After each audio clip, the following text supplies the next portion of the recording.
ದೇವರ ಪರಿಶುದ್ಧ ನಾಮಕ್ಕೆ ಸ್ತೋತ್ರವಾಗಲಿ. ಫಾದರ್ ಜೀಸಸ್ ಹೋಲಿ ಸ್ಪಿರಿಟ್ ಚಾನೆಲ್ಗೆ ತಮ್ಮೆಲ್ಲರಿಗೂ ಸ್ವಾಗತ. ಪ್ರಿಯರೇ, ಈ ವಿಡಿಯೋನು ಕೊನೆವರೆಗೂ ನೋಡಿ. ದೇವರು ನಿಮ್ಮನ್ನು ಅದ್ಭುತವಾಗಿ ಆಶೀರ್ವಾದ ಮಾಡ್ತಾರೆ, ಮತ್ತೆ ನಿಮ್ಮ ಜೊತೆಯಲ್ಲಿ ದೇವರು ಮಾತಾಡ್ತಾರೆ. ಪ್ರಿಯರೇ, ಕೊನೆವರೆಗೂ ನೋಡಿ.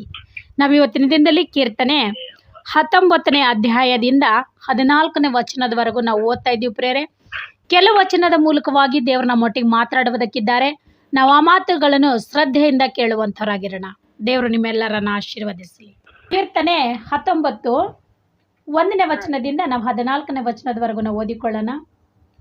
ಆಕಾಶವು ದೇವರ ಪ್ರಭಾವವನ್ನು ಪ್ರಚುರಪಡಿಸುತ್ತದೆ, ಗಗನವು ಆತನ ಕೈ ಕೆಲಸವನ್ನು ತಿಳಿಸುತ್ತದೆ.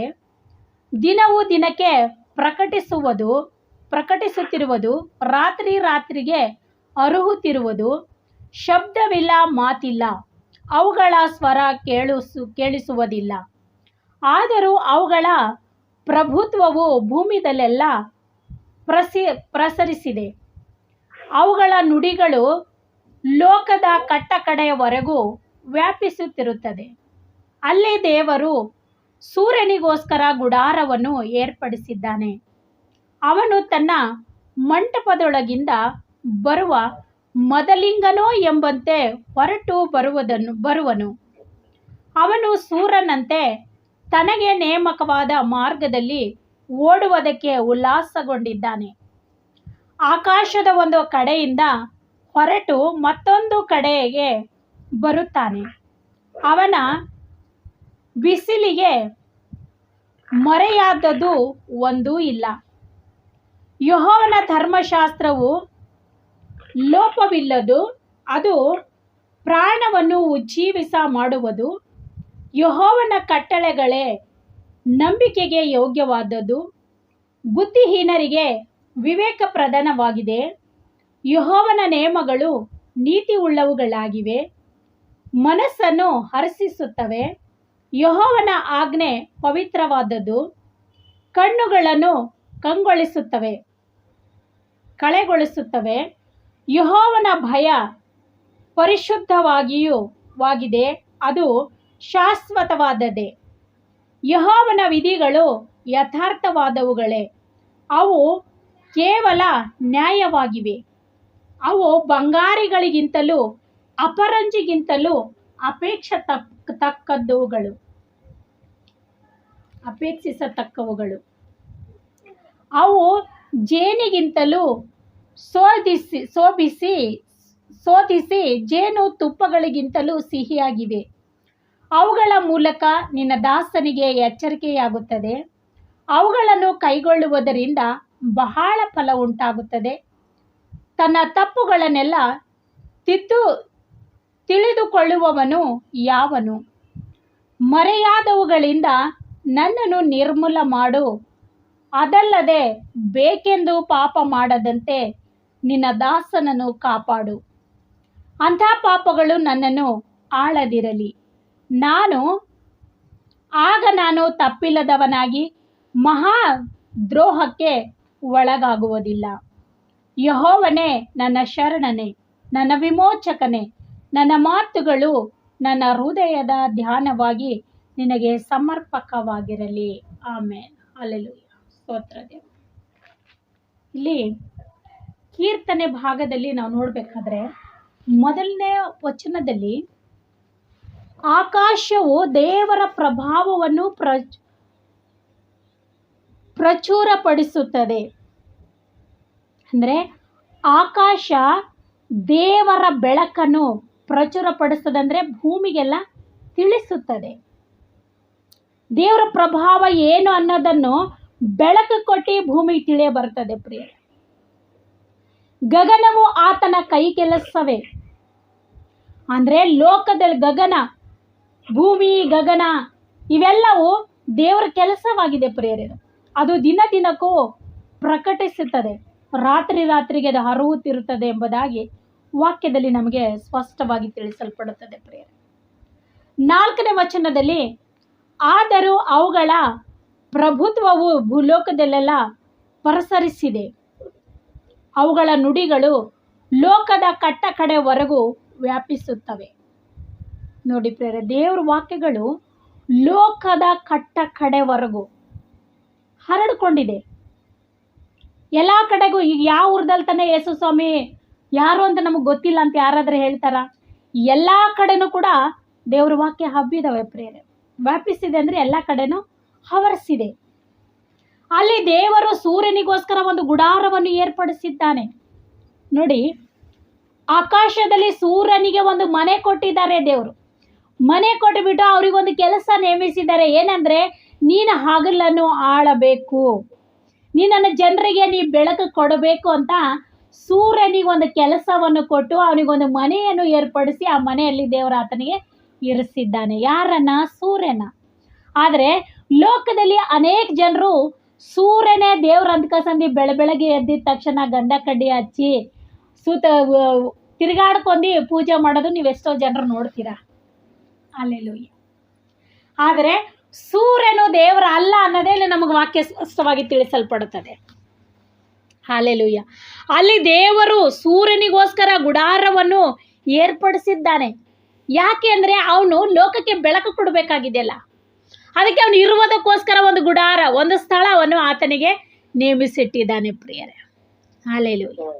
ಸೊ ಆ ನೇಮಿಸಿಟ್ಟಿದ್ದಂಥ ದೇವರನ್ನು, ನೇಮಿಸಿದ ದೇವರು ಯಾರು ಅನ್ನೋದನ್ನು ನಾವು ಮರೆತು ನೇಮಿಸಲ್ಪಟ್ಟಿದ್ದಂಥ ಒಬ್ಬ ವ್ಯಕ್ತಿಗೆ, ಸೂರ್ಯನಿಗೆ ಒಂದು ವ್ಯಕ್ತಿಯಾಗಿ ದೇವರಲ್ಲಿ ಇಟ್ಟಿದ್ದಾರೆ. ಯಾಕಂದರೆ ಲೋಕಕ್ಕೆ ಬೆಳಕನ್ನು ಕೊಡಬೇಕು ಅಂಥೇಳಿ ದೇವರು ಅವನಿಗೊಂದು ಹಗಲನ್ನು ಆಳುವುದಕ್ಕೆ ಒಂದು ಕೆಲಸವನ್ನು ಕೊಟ್ಟು ಅವನಿಗೆ ಸೃಷ್ಟಿ ಮಾಡಿದ್ದಾನೆ. ಯಾರಿಗೆ? ಸೂರ್ಯನಿಗೆ. ಸೂರ್ಯನಿಗೂ ಮತ್ತು ಚಂದ್ರನಿಗೂ ದೇವರೇ ಸೃಷ್ಟಿ ಮಾಡಿ ಹಗಲನ್ನು ಆಳುವುದಕ್ಕೂ ರಾತ್ರಿಯನ್ನು ಆಳುವುದಕ್ಕೂ, ಹಗಲನ್ನು ಆಳುವುದಕ್ಕೆ ದೊಡ್ಡ ಬೆಳಕನ್ನು, ರಾತ್ರಿಯನ್ನು ಆಳುವುದಕ್ಕೆ ಚಿಕ್ಕ ಬೆಳಕನ್ನು. ಚಿಕ್ಕ ಬೆಳಕು ಯಾರು? ಚಂದ್ರನು. ದೊಡ್ಡ ಬೆಳಕು ಯಾರು? ಸೂರ್ಯನು. ಇವ್ರು ಏನು ಮಾಡ್ತಾ ಇದ್ದಾರೆ ಅಂದರೆ, ಬೆಳಕು ಅಲ್ಲಿ ಇವರಿಗೋಸ್ಕರ ಒಂದು ಗುಡಾರವನ್ನು ನೇಮಿಸಿ ಅವ್ರು ಏನು ಮಾಡ್ತಾ ಇದ್ದಾರೆ ಅಂದರೆ ಆಳ್ತಾ ಇದ್ದಾರೆ ಪ್ರಿಯರೇ. ಹಲ್ಲೆಲೂಯ್ಯ. ಆಳುವುದಕ್ಕೆ ಆತನು ಸೂರ್ಯನಿಗೆ ನೇಮಿಸಿದ್ದಾನೆ. ಆ ಸೂರ್ಯನು ಏನು ಮಾಡ್ತಾ ಇದ್ದಾನೆ ಅಂದರೆ ಭೂಮಿಗೆ, ನಮಗೂ ನಿಮಗೆಲ್ಲ ಬೆಳಕು ಕೊಡ್ತಾ ಇದ್ದಾನೆ ಪ್ರಿಯರೇ. ಹಲ್ಲೆಲೂಯ್ಯ. ಅದನ್ನು ನಾವು ಮರೆತು ಅದನ್ನೇ ನಮ್ಮ ದೇವರು ಎಂದ್ಕಸಂದು ಎಷ್ಟೋ ಜನರು ಆರಾಧನೆ ಮಾಡ್ತಾ ಇದ್ದಾರೆ. ಸೊ ನಿಜವಾದ ದೇವರಿಗೆ ನಾವು ಆರಾಧನೆ ಮಾಡಬೇಕೆ ಹೊರತು ದೇವರು ಸೃಷ್ಟಿ ಮಾಡಿದಂಥ ಒಂದು ವ್ಯಕ್ತಿಗಳಿಗಲ್ಲ ಪ್ರಿಯರೇ. ಹಲ್ಲೆಲೂಯ್ಯ. ಆತನು ತನ್ನ ಮಂಟಪದೊಳಗಿಂದ ಬರುವ ಮೊದಲಿಂಗನೋ ಎಂಬಂತೆ ಹೊರಟು ಬರುವನು. ಅವನು ಸೂರ್ಯನಂತೆ ತನಗೆ ನೇಮಕವಾದ ಮಾರ್ಗದಲ್ಲಿ ಓಡುವುದಕ್ಕೆ ಉಲ್ಲಾಸಗೊಂಡಿದ್ದಾನೆ. ಆಕಾಶದ ಒಂದು ಕಡೆಯಿಂದ ಹೊರಟು ಮತ್ತೊಂದು ಕಡೆಗೆ ಬರುತ್ತಾನೆ. ಆತನು ಬಿಸಿಲಿಗೆ ಮರೆಯಾದದ್ದು ಒಂದೂ ಇಲ್ಲ. ಹಲ್ಲೆಲೂಯ್ಯ. ಸ್ತೋತ್ರ ಕರ್ತನೆ. ಇಲ್ಲಿ ವಾಕ್ಯದಲ್ಲಿ ನಮಗೆ ದೇವರ ವಾಕ್ಯ ಎಷ್ಟು ಸ್ಪಷ್ಟವಾಗಿ ಹೇಳ್ತಾ ಇದೆ ಅಂತಂದರೆ, ಸೂರ್ಯನಿಗೆ ಒಂದು ಕೆಲಸವನ್ನು ಕೊಟ್ಟುವಾಗ ಅವನೇನು ಮಾಡ್ತಾ ಇದ್ದಾನೆ? ಒಂದು ಕಡೆಯಿಂದ ಒಂದು ಕಡೆಗೆ ಓಡಾಡ್ತಾ ಇದ್ದಾನೆ ಅಲ್ವಾ? ಪೂರ್ವಕ್ಕೆ ಹುಡ್ತಾನೆ, ಪಶ್ಚಿಮಕ್ಕೆ ಮುಳುಗ್ತಾನೆ ಅಲ್ವಾ? ಸೂರ್ಯಕ್ಕೆ ಹುಡುತ್ತಾನೆ, ಪಶ್ಚಿಮಕ್ಕೆ ಮುಳುಗುತ್ತಾನೆ. ಅದೇ ಇಲ್ಲಿ ವಾಕ್ಯ ನಮಗೆ ತಿಳಿಸಲ್ಪಡುತ್ತದೆ. ಆಕಾಶದ ಒಂದೇ ಕಡೆಯಿಂದ ಹೊರಟು ಮತ್ತೊಂದು ಕಡೆಗೆ ಬರುತ್ತಾನೆ. ಅವನ ಬಿಸಿಲಿಗೆ ಮರೆಯಾದದ್ದು ಒಂದೂ ಇಲ್ಲ. ಬಿಸಿಲಿನಲ್ಲಿ ಅಂದರೆ ಬೆಳಕಿನಲ್ಲಿ ಯಾವುದೊಂದು ಮರೆಯಾಗಿರೋದಿಲ್ಲ. ಕತ್ತಲಿಗೆ ಮರೆ ಆಗಿರಬಹುದು.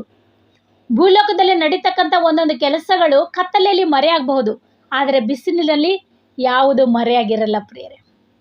ಬೆಳಕಿನಲ್ಲಿ ನೀವೇನು ಮಾಡ್ತಾ ಇದ್ರು ಜನರಿಗೆ ಎಲ್ರಿಗೂ ಕಾಣಿಸ್ತದೆ, ಕತ್ತಲಲ್ಲಿ ಮಾಡೋದು ಕಾಣಲ್ಲ. ಯಾಕಂದರೆ ಇಲ್ಲಿ ಸೂರ್ಯನು ಬೆಳಕು ಕೊಡುವುದಕ್ಕಾಗಿ ಬಿಸಿಲಾಗಿ ಬರ್ತಾ ಇದ್ದಾನೆ ಅವನು. ಹಲ್ಲೆಲೂಯ್ಯ. ಸೂರ್ಯ ಇದ್ರೆ ಭೂಮಿ ಬಿಸಿಲು ಇದೇನಾ ಇಲ್ವಾ? ವಾಕ್ಯದಲ್ಲಿ ಹೆಂಗೆ ಹೇಳ್ತಾ ಇದೆ ನೋಡ್ರಿ. ವಾಕ್ಯದಲ್ಲಿ ಏನು ಬರೆಯಲ್ಪಟ್ಟಿದನೋ ಭೂಲೋಕದಲ್ಲಿ ಅದೇ ನಡೀತಾ ಇದೆ ಪ್ರಿಯರೇ. ವಾಕ್ಯಕ್ಕೆ ವಿರುದ್ಧವಾಗಿ ಒಂದೂ ಹೋಗ್ತಾ ಇಲ್ಲ. ದೇವ್ರು ಏನೇನು ಹೇಳಿದಾರೋ ಅದು ಹಾಗೆ ನಡೀತಾ ಇದೆ ಪ್ರಿಯರೇ. ಇಲ್ಲಿ ಅವನ ಬಿಸಿಲಿಗೆ ಮರೆಯಾದದ್ದು ಒಂದಿಲ್ಲ ಅಂದರೆ ಅವನು ಭೂಮಿ ಬಿಸಿಲು ಕೊಡ್ತದ, ಬೆಳಕು ಬೀಳ್ತದೆ. ಈ ಬೆಳಕಿನಲ್ಲಿ ಯಾವ್ದಾರ ಮುಚ್ಚಿಡಕ್ಕಾಗ್ತದ? ಏನು ಮುಚ್ಚಿಡಕ್ಕಾಗಲ್ಲ. ಬಿಸಿಲಿಗೆ ಎಲ್ಲವನ್ನು ಕಾಣಿಸ್ತದೆ, ಬೆಳಕಿಗೆ ಎಲ್ಲವನ್ನು ಕಾಣಿಸ್ತದೆ ಪ್ರಿಯ. ಅದು ನಾವು ಅರ್ಥ ಮಾಡಿಕೊಂಡು ನಾವು ಅದಕ್ಕೋಸ್ಕರ ನಾವು ಜೀವಿಸಬೇಕಾಗಿದೆ. ಹಲ್ಲೆಲೂಯ್ಯ. ಯೆಹೋವನ ಭಯ 9ನೇ ವಚನದಲ್ಲಿ ಹೇಳ್ತಾರೆ ನೋಡ್ರಿ. ಯೆಹೋವನ ಭಯ ಪರಿಶುದ್ಧವಾಗಿದೆ, ಅದು ಶಾಶ್ವತವಾದದ್ದೇ. ದೇವರ ಭಯ ಸುಮ್ಮನೆ ಭಯ ಪಡಿಸಲ್ಲ ಪ್ರಿಯರೇ. ದೇವರ ವಾಕ್ಯ ನಮಗೆ, ದೇವರ ವಾಕ್ಯಕ್ಕೆ ನಾವು ಭಯ ಪಡ್ತೇವಂದ್ರೆ ಅದು ಪರಿಶುದ್ಧವಾಗಿದೆ, ಅದಕ್ಕೋಸ್ಕರ ನಾವು ಭಯ ಪಡ್ತೀವಿ. ಯಾಕೆಂದ್ರೆ ಅಶುದ್ಧತೆ ಇತ್ತಂದ್ರೆ ನಮಗೆ ಭಯ ಬಂದೇ ಬರ್ತದೆ. ಪರಿಶುದ್ಧವಾದದ್ದು ನಮ್ಮ ಬಳಿಗೆ ಬರುವಾಗ, ಪರಿಶುದ್ಧನಾದ ದೇವರು ನಮ್ಮ ಬಳಿಗೆ ಬರುವಾಗ, ನಮ್ಮೊಳಗಡೆ ಅಶುದ್ಧತ್ವ ಇತ್ತಂದ್ರೆ ನಮಗೆ ಆಟೋಮೆಟಿಕ್ ಆಗಿ ಭಯ ಬರ್ತದೆ. ಹಲ್ಲೆಲೂಯ. ಬೆಳಕು ಬಂದಾಗ ಕತ್ತಲೆ ಹೇಗೆ ಓಡ್ ಹೋಗ್ತದೋ ಹಾಗೆ ಪರಿಶುದ್ಧತೆ ನಮ್ಮಲ್ಲಿ ಬಂದಾಗ ನಮ್ಮಲ್ಲಿ ಇರ್ತಕ್ಕಂಥ ಅಶುದ್ಧತ್ವನು ಕೂಡ ಹಾಗೆ ಓಡ್ ಹೋಗ್ತದೆ ಪ್ರಿಯರೇ. ವಾಕ್ಯದಲ್ಲಿ ನಮಗೆ ಕ್ಲಿಯರ್ ಆಗಿ ಹೇಳ್ತಾ ಇದ್ದಾರೆ ದೇವರು. ಯೆಹೋವನ ಭಯ ಪರಿಶುದ್ಧವಾದದ್ದು, ಪರಿಶುದ್ಧವಾಗಿದೆ, ಅದು ಶಾಶ್ವತವಾಗಿಯೂ ಕೂಡ ಇದೆ ಪ್ರಿಯರೇ. ಸೊ ಆ ಶಾಶ್ವತವಾಗಿದ್ದಂತಹ ಯೆಹೋವನ ಭಯ ನಾವು ಅಳವಡಿಸಿಕೊಂಡು ನಾವು ಆ ಭಯದಲ್ಲಿ ಜೀವಿಸುವುದಾದರೆ ದೇವರು ನಮ್ಮನ್ನು ಅತ್ಯಧಿಕವಾಗಿ ಆಶೀರ್ವದಿಸ್ತಕ್ಕಂಥ ದೇವರಾಗಿದ್ದಾರೆ. ಹಲ್ಲೆಲೂಯ. ಮತ್ತೆ ಇಲ್ಲಿ ಕೆಳಗೆ 10ನೇ ವಚನದಲ್ಲಿ ಏನು ಹೇಳುತ್ತದೆ, 9ನೇ ವಚನದಲ್ಲೇ ನಾವು ಕಂಟಿನ್ಯೂ ಮಾಡಿದ್ರೆ, ಯೆಹೋವನ ವಿಧಿಗಳು ಯಥಾರ್ಥವಾದವುಗಳು, ಅವು ಕೇವಲ ನ್ಯಾಯವಾಗಿದೆ, ಅನ್ಯಾಯವಾಗ್ತಕ್ಕಂಥದ್ದಲ್ಲ. ಇಲ್ಲಿ ಮನಸ್ಸಿನಲ್ಲಿ ಕಪಟಿಟ್ಟುಕೊಂಡು ದೇವ್ರ ವಾಕ್ಯಗಳಿಲ್ಲ ಪ್ರಿಯರೇ. ದೇವ್ರ ವಾಕ್ಯದಲ್ಲಿ ಕಪಟವಿಲ್ಲ, ಯಥಾರ್ಥತ್ವ ಇದೆ, ನ್ಯಾಯವಿದೆ ದೇವ್ರ ವಾಕ್ಯದಲ್ಲಿ. ಅವು ಬಂಗಾರಿಗಿಂತಲೂ ಅಪರಂಜಿಗಿಂತಲೂ, ಬಂಗಾರ ಅಂದರೆ ಅಪ್ಪಟ್ಟ ಬಂಗಾರ ಇರ್ತದಲ್ಲ ಅದಕ್ಕಿಂತಲೂ ಶ್ರೇಷ್ಠವಾಗಿದ್ದಂಥ ದೇವರ ವಾಕ್ಯಗಳಿದ್ದಾವೆ ಪ್ರಿಯರೇ. ಅವು ಜೇನು ತುಪ್ಪಗಿಂತಲೂ ಸಿಹಿ ಆಗಿರ್ತಕ್ಕಂಥ ದೇವರ ವಾಕ್ಯಗಳು. ಜೇನುತುಪ್ಪ ಎಷ್ಟು ಸಿಹಿ ಆಗಿರ್ತದೋ ಅದಕ್ಕಿಂತಲೂ ದೇವರ ವಾಕ್ಯಗಳು ನಮಗೆ ಸಿಹಿಯಾಗಿದ್ದಾವೆ ಪ್ರಿಯರೇ. ಆ ವಾಕ್ಯವನ್ನು ನಾವು ಸೇವಿಸುವಾಗ, ಅಂದರೆ ವಾಕ್ಯಗಳನ್ನು ನಾವು ಓದುವಾಗ, ನಾವದನ್ನು ಅರ್ಥ ಮಾಡಿಕೊಂಡು ನಾವದು ಅಳವಡಿಸಿಕೊಳ್ಳುವಾಗ ಜೇನುತುಪ್ಪ ಯಾವ ರೀತಿ ಸಿಹಿ ಕೊಡ್ತದೋ ಆ ವಾಕ್ಯಗಳು ನಮ್ಮ ಜೀವಿತಕ್ಕೆ ಅಷ್ಟೊಂದು ಸಿಹಿ ಕೊಡ್ತವೆ ಪ್ರಿಯರೇ. ಅಂದರೆ ನಮ್ಮ ಜೀವಿತದಲ್ಲಿ ಎಲ್ಲ ಒಳ್ಳೆಯದಾಗುತ್ತದೆ. ಹಲ್ಲೆಲೂಯ. ಅವುಗಳ ಮೂಲಕ ನಿನ್ನ ದಾಸನಿಗೆ ಎಚ್ಚರಿಕೆವಾಗುತ್ತದೆ, ಅವುಗಳನ್ನು ಕೈಗೊಳ್ಳುವುದರಿಂದ ಬಹಳ ಫಲ ಉಂಟಾಗುತ್ತದೆ. ನೋಡ್ರಿ, ವಾಕ್ಯಗಳು, ಈ ವಾಕ್ಯಗಳನ್ನು ಕೇಳುವುದರಿಂದ ದಾಸರಿಗೆ ಅಂದರೆ ವಾಕ್ಯಗಳನ್ನು ಕೇಳ್ತಕ್ಕಂಥ ಪ್ರತಿಯೊಬ್ಬರಿಗೆ ಎಚ್ಚರಿಕೆ ಆಯ್ತದೆ. ಯಾರೆಲ್ಲ ದೇವ್ರ ವಾಕ್ಯಕ್ಕೆ ವಿರುದ್ಧವಾಗಿ ಮನಸ್ಸಿನಲ್ಲಿ ಕಪಟ, ಕತ್ತಲೆಗಳು, ಅಸೂಯೆಗಳು ಇಟ್ಟುಕೊಂಡಿದ್ದಾರೋ ಅವರೆಲ್ಲರೂ ವಾಕ್ಯಗಳನ್ನು ಕೇಳುವಾಗ ಎಚ್ಚೆತ್ತುಕೊಳ್ತಾರೆ ಪ್ರಿಯರೇ. ಎಚ್ಚೆತ್ತುಕೊಳ್ಳುವಾಗ ಅವುಗಳನ್ನು ಕೈಗೊಳ್ಳುವುದರಿಂದ ಬಹಳ ಫಲ ಉಂಟಾಗುತ್ತದೆ. ನಾವು ಯಾವಾಗ ಅದು ವಾಕ್ಯಗಳನ್ನು ಅಳವಡಿಸಿಕೊಳ್ತೇವೋ ಆವಾಗ ನಾವು ದೇವರಿಗೆ ಫಲ ಕೊಡ್ತಕ್ಕಂಥವರಾಗಿರ್ತೀವಿ. ಹಲ್ಲೆಲೂಯ. ದೇವರೇ ಸ್ತೋತ್ರಪ್ಪ. ಕೊನೆ ವಚನದಲ್ಲಿ 14ನೇ ವಚನದಲ್ಲಿ, ಯೆಹೋವನೇ ನನ್ನ ಶರಣನೆ, ನನ್ನ ವಿಮೋಚಕನೇ, ನನ್ನ ಮಾತುಗಳು, ನನ್ನ ಹೃದಯದ ಧ್ಯಾನವು ನಿನಗೆ ಸಮರ್ಪಕವಾಗಿರಲಿ. ಹಲ್ಲೆಲೂಯ. ನೋಡಿ, ಇಲ್ಲಿ ಭಕ್ತನಾದ ದಾವೀದನು ಎಷ್ಟು ಕ್ಲಿಯರ್ ಆಗಿ ದೇವರಿಗೆ ಸಮರ್ಪಣೆ ಮಾಡ್ತಾ ಇದ್ದಾನಂದ್ರೆ, ಯೆಹೋವನೇ ನನ್ನ ಶರಣನೆ, ನನ್ನ ಹೃದಯದ ಧ್ಯಾನವು ನಿನಗೆ ಸಮರ್ಪಕವಾಗಿರಲಿ. ಅಂದರೆ ನಾನು ಏನು ಹೃದಯದಲ್ಲಿ ನಾನು ಧ್ಯಾನಿಸ್ತೇನೋ ಅದು ನಿನಗೆ ಮಾತ್ರವೇ ಮೀಸಲು ದೇವ್ರೆ, ಬೇರೆ ಯಾವುದಕ್ಕೂ ಅಲ್ಲ ಅಂತ ಭಕ್ತನಾದ ದಾವೀದನು ಒಪ್ಪಿಸಿಕೊಟ್ಟು ಈ ಕೀರ್ತನೆಯನ್ನು ರಚಿಸಿದ್ದಾನೆ ಪ್ರಿಯರೇ. ಇದು ಮಾತ್ರ ದಾವೀದನೇ ರಚಿಸಿದ್ದು. ಬೆಳಗ್ಗೆ ನಾವು ನೋಡಿದ್ದೀವಲ್ಲ, ಅದು ಯಾರು ಬರ್ದಾರಂತ ನಮಗೆ ಗೊತ್ತಿಲ್ಲ ಅಂತ ನಾವು ಹೇಳಿದ್ವಲ್ಲ, ಅದರಲ್ಲಿ ಕ್ಲಿಯರ್ ಆಗಿ ಬರ್ದಿಲ್ಲ. ಆದರೆ ಇದು ಅಧ್ಯಯನ ದಾವೀದನೇ ಬರೆದಿದ್ದಾನೆ ಅಂತ ನಮ್ಗೆ ಹೆಡ್ಡಿಂಗ್ಸಲ್ಲಿ ಸ್ಪಷ್ಟವಾಗಿ ನಮಗೆ ತಿಳಿಸಲ್ಪಡುತ್ತದೆ.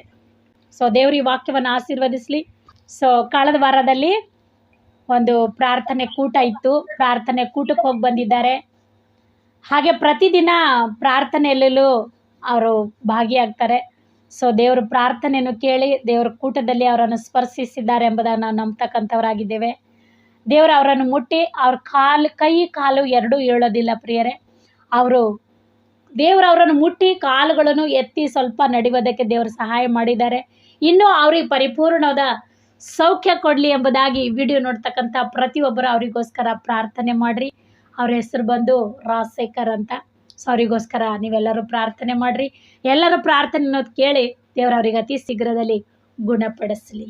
ಆಮೇಲೆ ಕರೆದೊಡನೆ ಬಳಿ ಬರುವ ಕೊರತೆಯೆಲ್ಲ ನೀಗಿಸುವ, ಕರೆದೊಡನೆ ಬಳಿ ಬರುವ ಕೊರತೆಯೆಲ್ಲ ನೀಗಿಸುವ, ಆಸೆಯಿಂದ ಹುಡುಕಿದರೆ ಹೃದಯದಲ್ಲೇ ಬರುವ, ಆಸೆಯಿಂದ ಹುಡುಕಿದರೆ ಹೃದಯದಲ್ಲೇ ಬರುವ, ಕೊಂಡಾಡುವ ಕೊಂಡಾಡುವ ಚಿಂತೆಯ ಮರೆತು ನಲೆದಾಡುವ, ಕೊಂಡಾಡುವ ಕೊಂಡಾಡುವ ಚಿಂತೆಯ ಮರೆತು ನಲೆದಾಡುವ.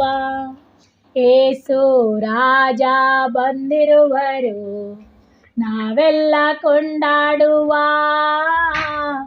ಕೈ ತಟ್ಟಿ ನಲೆದಾಡುವ.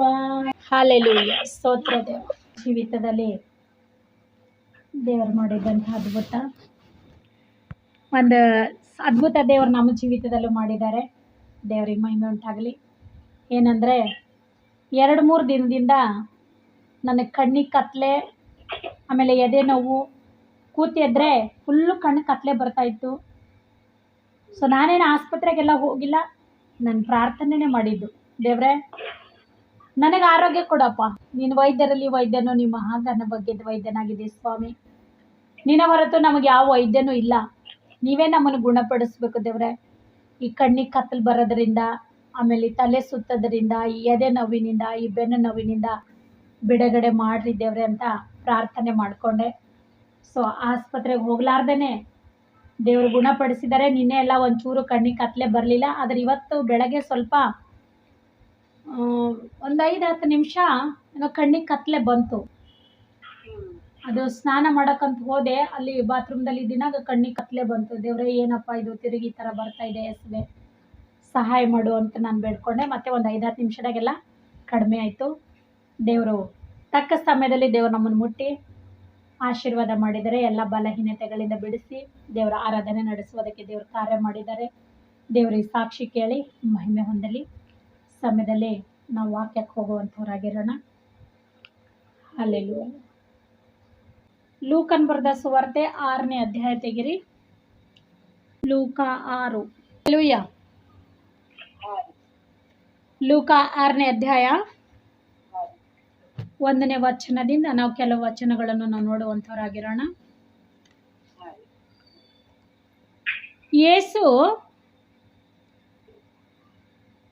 ಯೇಸುವು ಆತನ ಶಿಷ್ಯರು ಸಬ್ಬತ್ ದಿನವನ್ನು ಅಲಕ್ಷ್ಯ ಮಾಡುತ್ತಾರೆಂದು ಫರಿಸಾಯರು ಆತನ ಮೇಲೆ ಅಪೇಕ್ಷಣೆ ಮಾಡಿದ್ದು. ಹಲ್ಲೆಲೂಯಾ.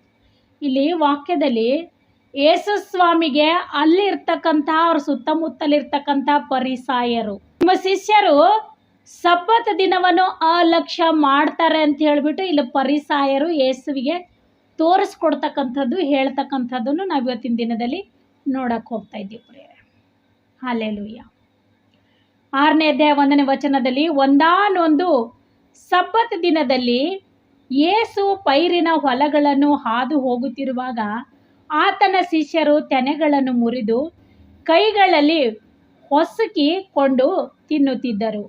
ಆದರೆ ಫರಿಸಾಯರಲ್ಲಿ ಕೆಲವರು ಸಬ್ಬತ್ ದಿನದಲ್ಲಿ ಮಾಡಬಾರದ ಕೆಲಸವನ್ನು ನೀವು ಯಾಕೆ ಮಾಡುತ್ತೀರಿ ಎಂದು ಕೇಳಿದ್ದಕ್ಕೆ ಯೇಸು ಅವರಿಗೆ, ದಾವೀದನು ತಾನು ತನ್ನ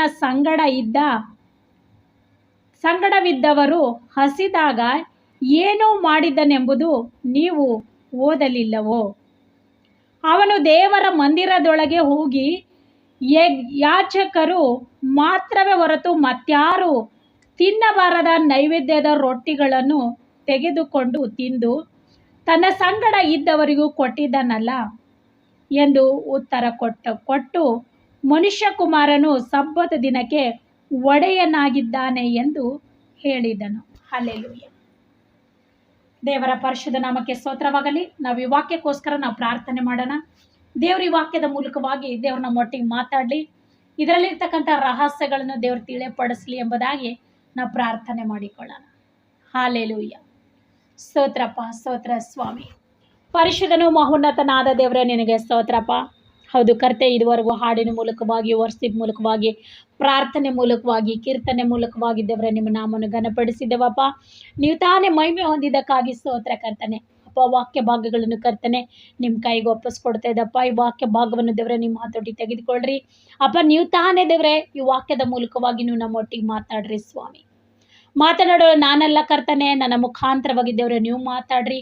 ಈ ವಾಕ್ಯದಲ್ಲಿ ಅಡಗಿರುವಂತಹ ರಹಸ್ಯಗಳನ್ನು ಕರ್ತನೆ ನೀವು ತಿಳಿಯಪಡಿಸ್ರಿ ಸ್ವಾಮಿ. ಅಪ್ಪ ನಾನು ಏನು ಮಾತಾಡಬೇಕೆಂಬುದಾಗಿ ದೇವರಾತ್ಮನೆ ನೀವು ತಾನೇ ಬೋಧಿಸಿ ನೀವು ತಾನೇ ಮಾತಾಡ್ರಿ ಕರ್ತನೆ. ವಾಕ್ಯಗಳನ್ನು ಕೇಳ್ತಕ್ಕಂಥ ಪ್ರತಿಯೊಂದು ಮಕ್ಕಳನ್ನು ದೇವರೇ ನಿಮ್ಮ ಕೈಗೆ ಒಪ್ಪಿಸ್ಕೊಡ್ತಾ ಇದ್ದೇನಪ್ಪ. ಪ್ರತಿಯೊಂದು ಮಕ್ಕಳನ್ನು ದೇವರೇ ನೀವು ಮುಟ್ರಿ, ಆಶೀರ್ವಾದ ಮಾಡ್ರಿ. ಅವ್ರ ಕಿವಿಗಳು ದೇವರೇ ನೀವು ತೆರೆ ಮಾಡ್ರಿ, ನಿಮ್ಮ ವಾಕ್ಯಗಳನ್ನು ಕೇಳುವಂತೆ ಅವ್ರು ಗ್ರಹಿಸಿಕೊಳ್ಳುವಂತೆ ದೇವರೇ ಅವ್ರ ಹೃದಯಗಳನ್ನು ಸ್ವಾಮಿ ನೀವು ತೆರೆ ಮಾಡ್ರಿ ಕರ್ತನೆ. ನಿಮ್ಮ ಸನ್ನಿಧಿಯಲ್ಲಿ ಸೇರಿ ಬಂದಿದ್ದಂಥ ಮಕ್ಕಳು ಮಾತ್ರವಲ್ಲದೆ ಕರ್ತನೆ, ಈ ವಿಡಿಯೋ ನೋಡ್ತಕ್ಕಂಥ ಪ್ರತಿಯೊಂದು ಮಕ್ಕಳು ಸ್ವಾಮಿ ನಿಮ್ಮ ವಾಕ್ಯಗಳನ್ನು ಶ್ರದ್ಧೆಯಿಂದ ಕೇಳಿ ಅವರ ಜೀವಿತದಲ್ಲಿ ಅಳವಡಿಸಿಕೊಳ್ಳುವುದಕ್ಕೆ ಕರ್ತನೆ ನೀನು ಕಾರ್ಯ ಮಾಡಪ್ಪ. ಹಾಗೆ ಮಾಡಿದಕ್ಕಾಗಿ ನಿನಗೆ ಸ್ತೋತ್ರ ಸ್ವಾಮಿ. ಪ್ರಾರ್ಥನೆ ಕೇಳಿದಕ್ಕಾಗಿ ನಿನಗೆ ಸ್ತೋತ್ರ ದೇವರೇ.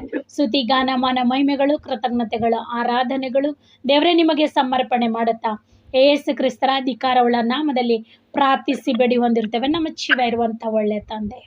ಆಮೇನ್ ಆಮೇನ್ ಆಮೇನ್. ಹಲ್ಲೆಲೂಯಾ.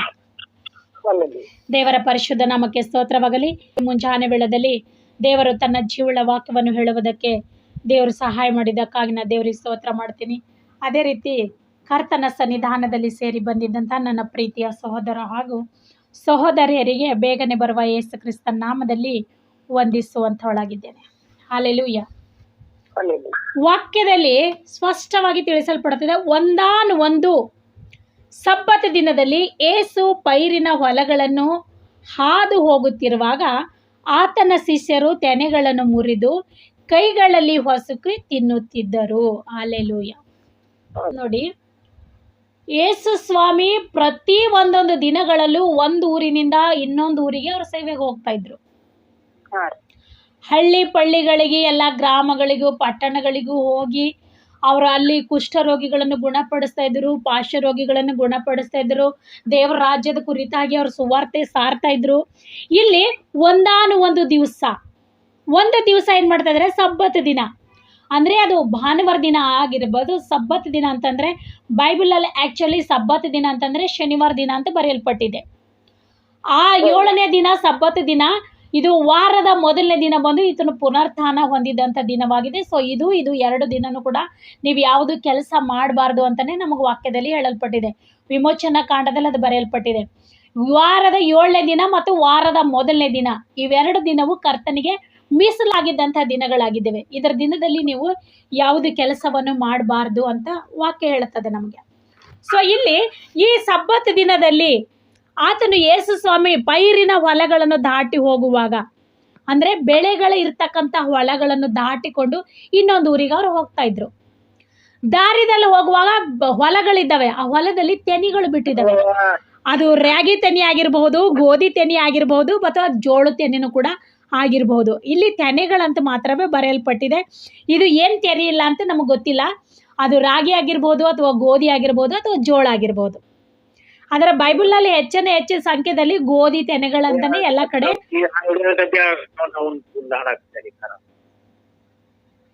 ಅಣ್ಣ, ದೇವ್ರ ವಾಕ್ಯ ಹೇಳವತ್ತಿನ ಕೆಟ್ಟ ಮಾತಾಡಬಾರ್ದು. ಹಲ್ಲೆಲೂಯಾ. ಸ್ತೋತ್ರ ದೇವ. ವಾಕ್ಯ ಕೇಳಿಸ್ತಾ ಇದೆಯಮ್ಮ? ವಾಕ್ಯ ಹೇಳೋ ಟೈಮ್ನಾಗ ಬೈತಾ ಇದ್ದಾರೆ ನೋಡ್ರಿ, ಅಣ್ಣ ಬೈಬೇಡ ಅಂತ ಹೇಳ್ರಿ, ಮತ್ತೆ ಶಾಪ ಬರ್ತದೆ. ಸ್ತೋತ್ರ ಸ್ವಾಮಿ. ಹಲ್ಲೆಲೂಯಾ.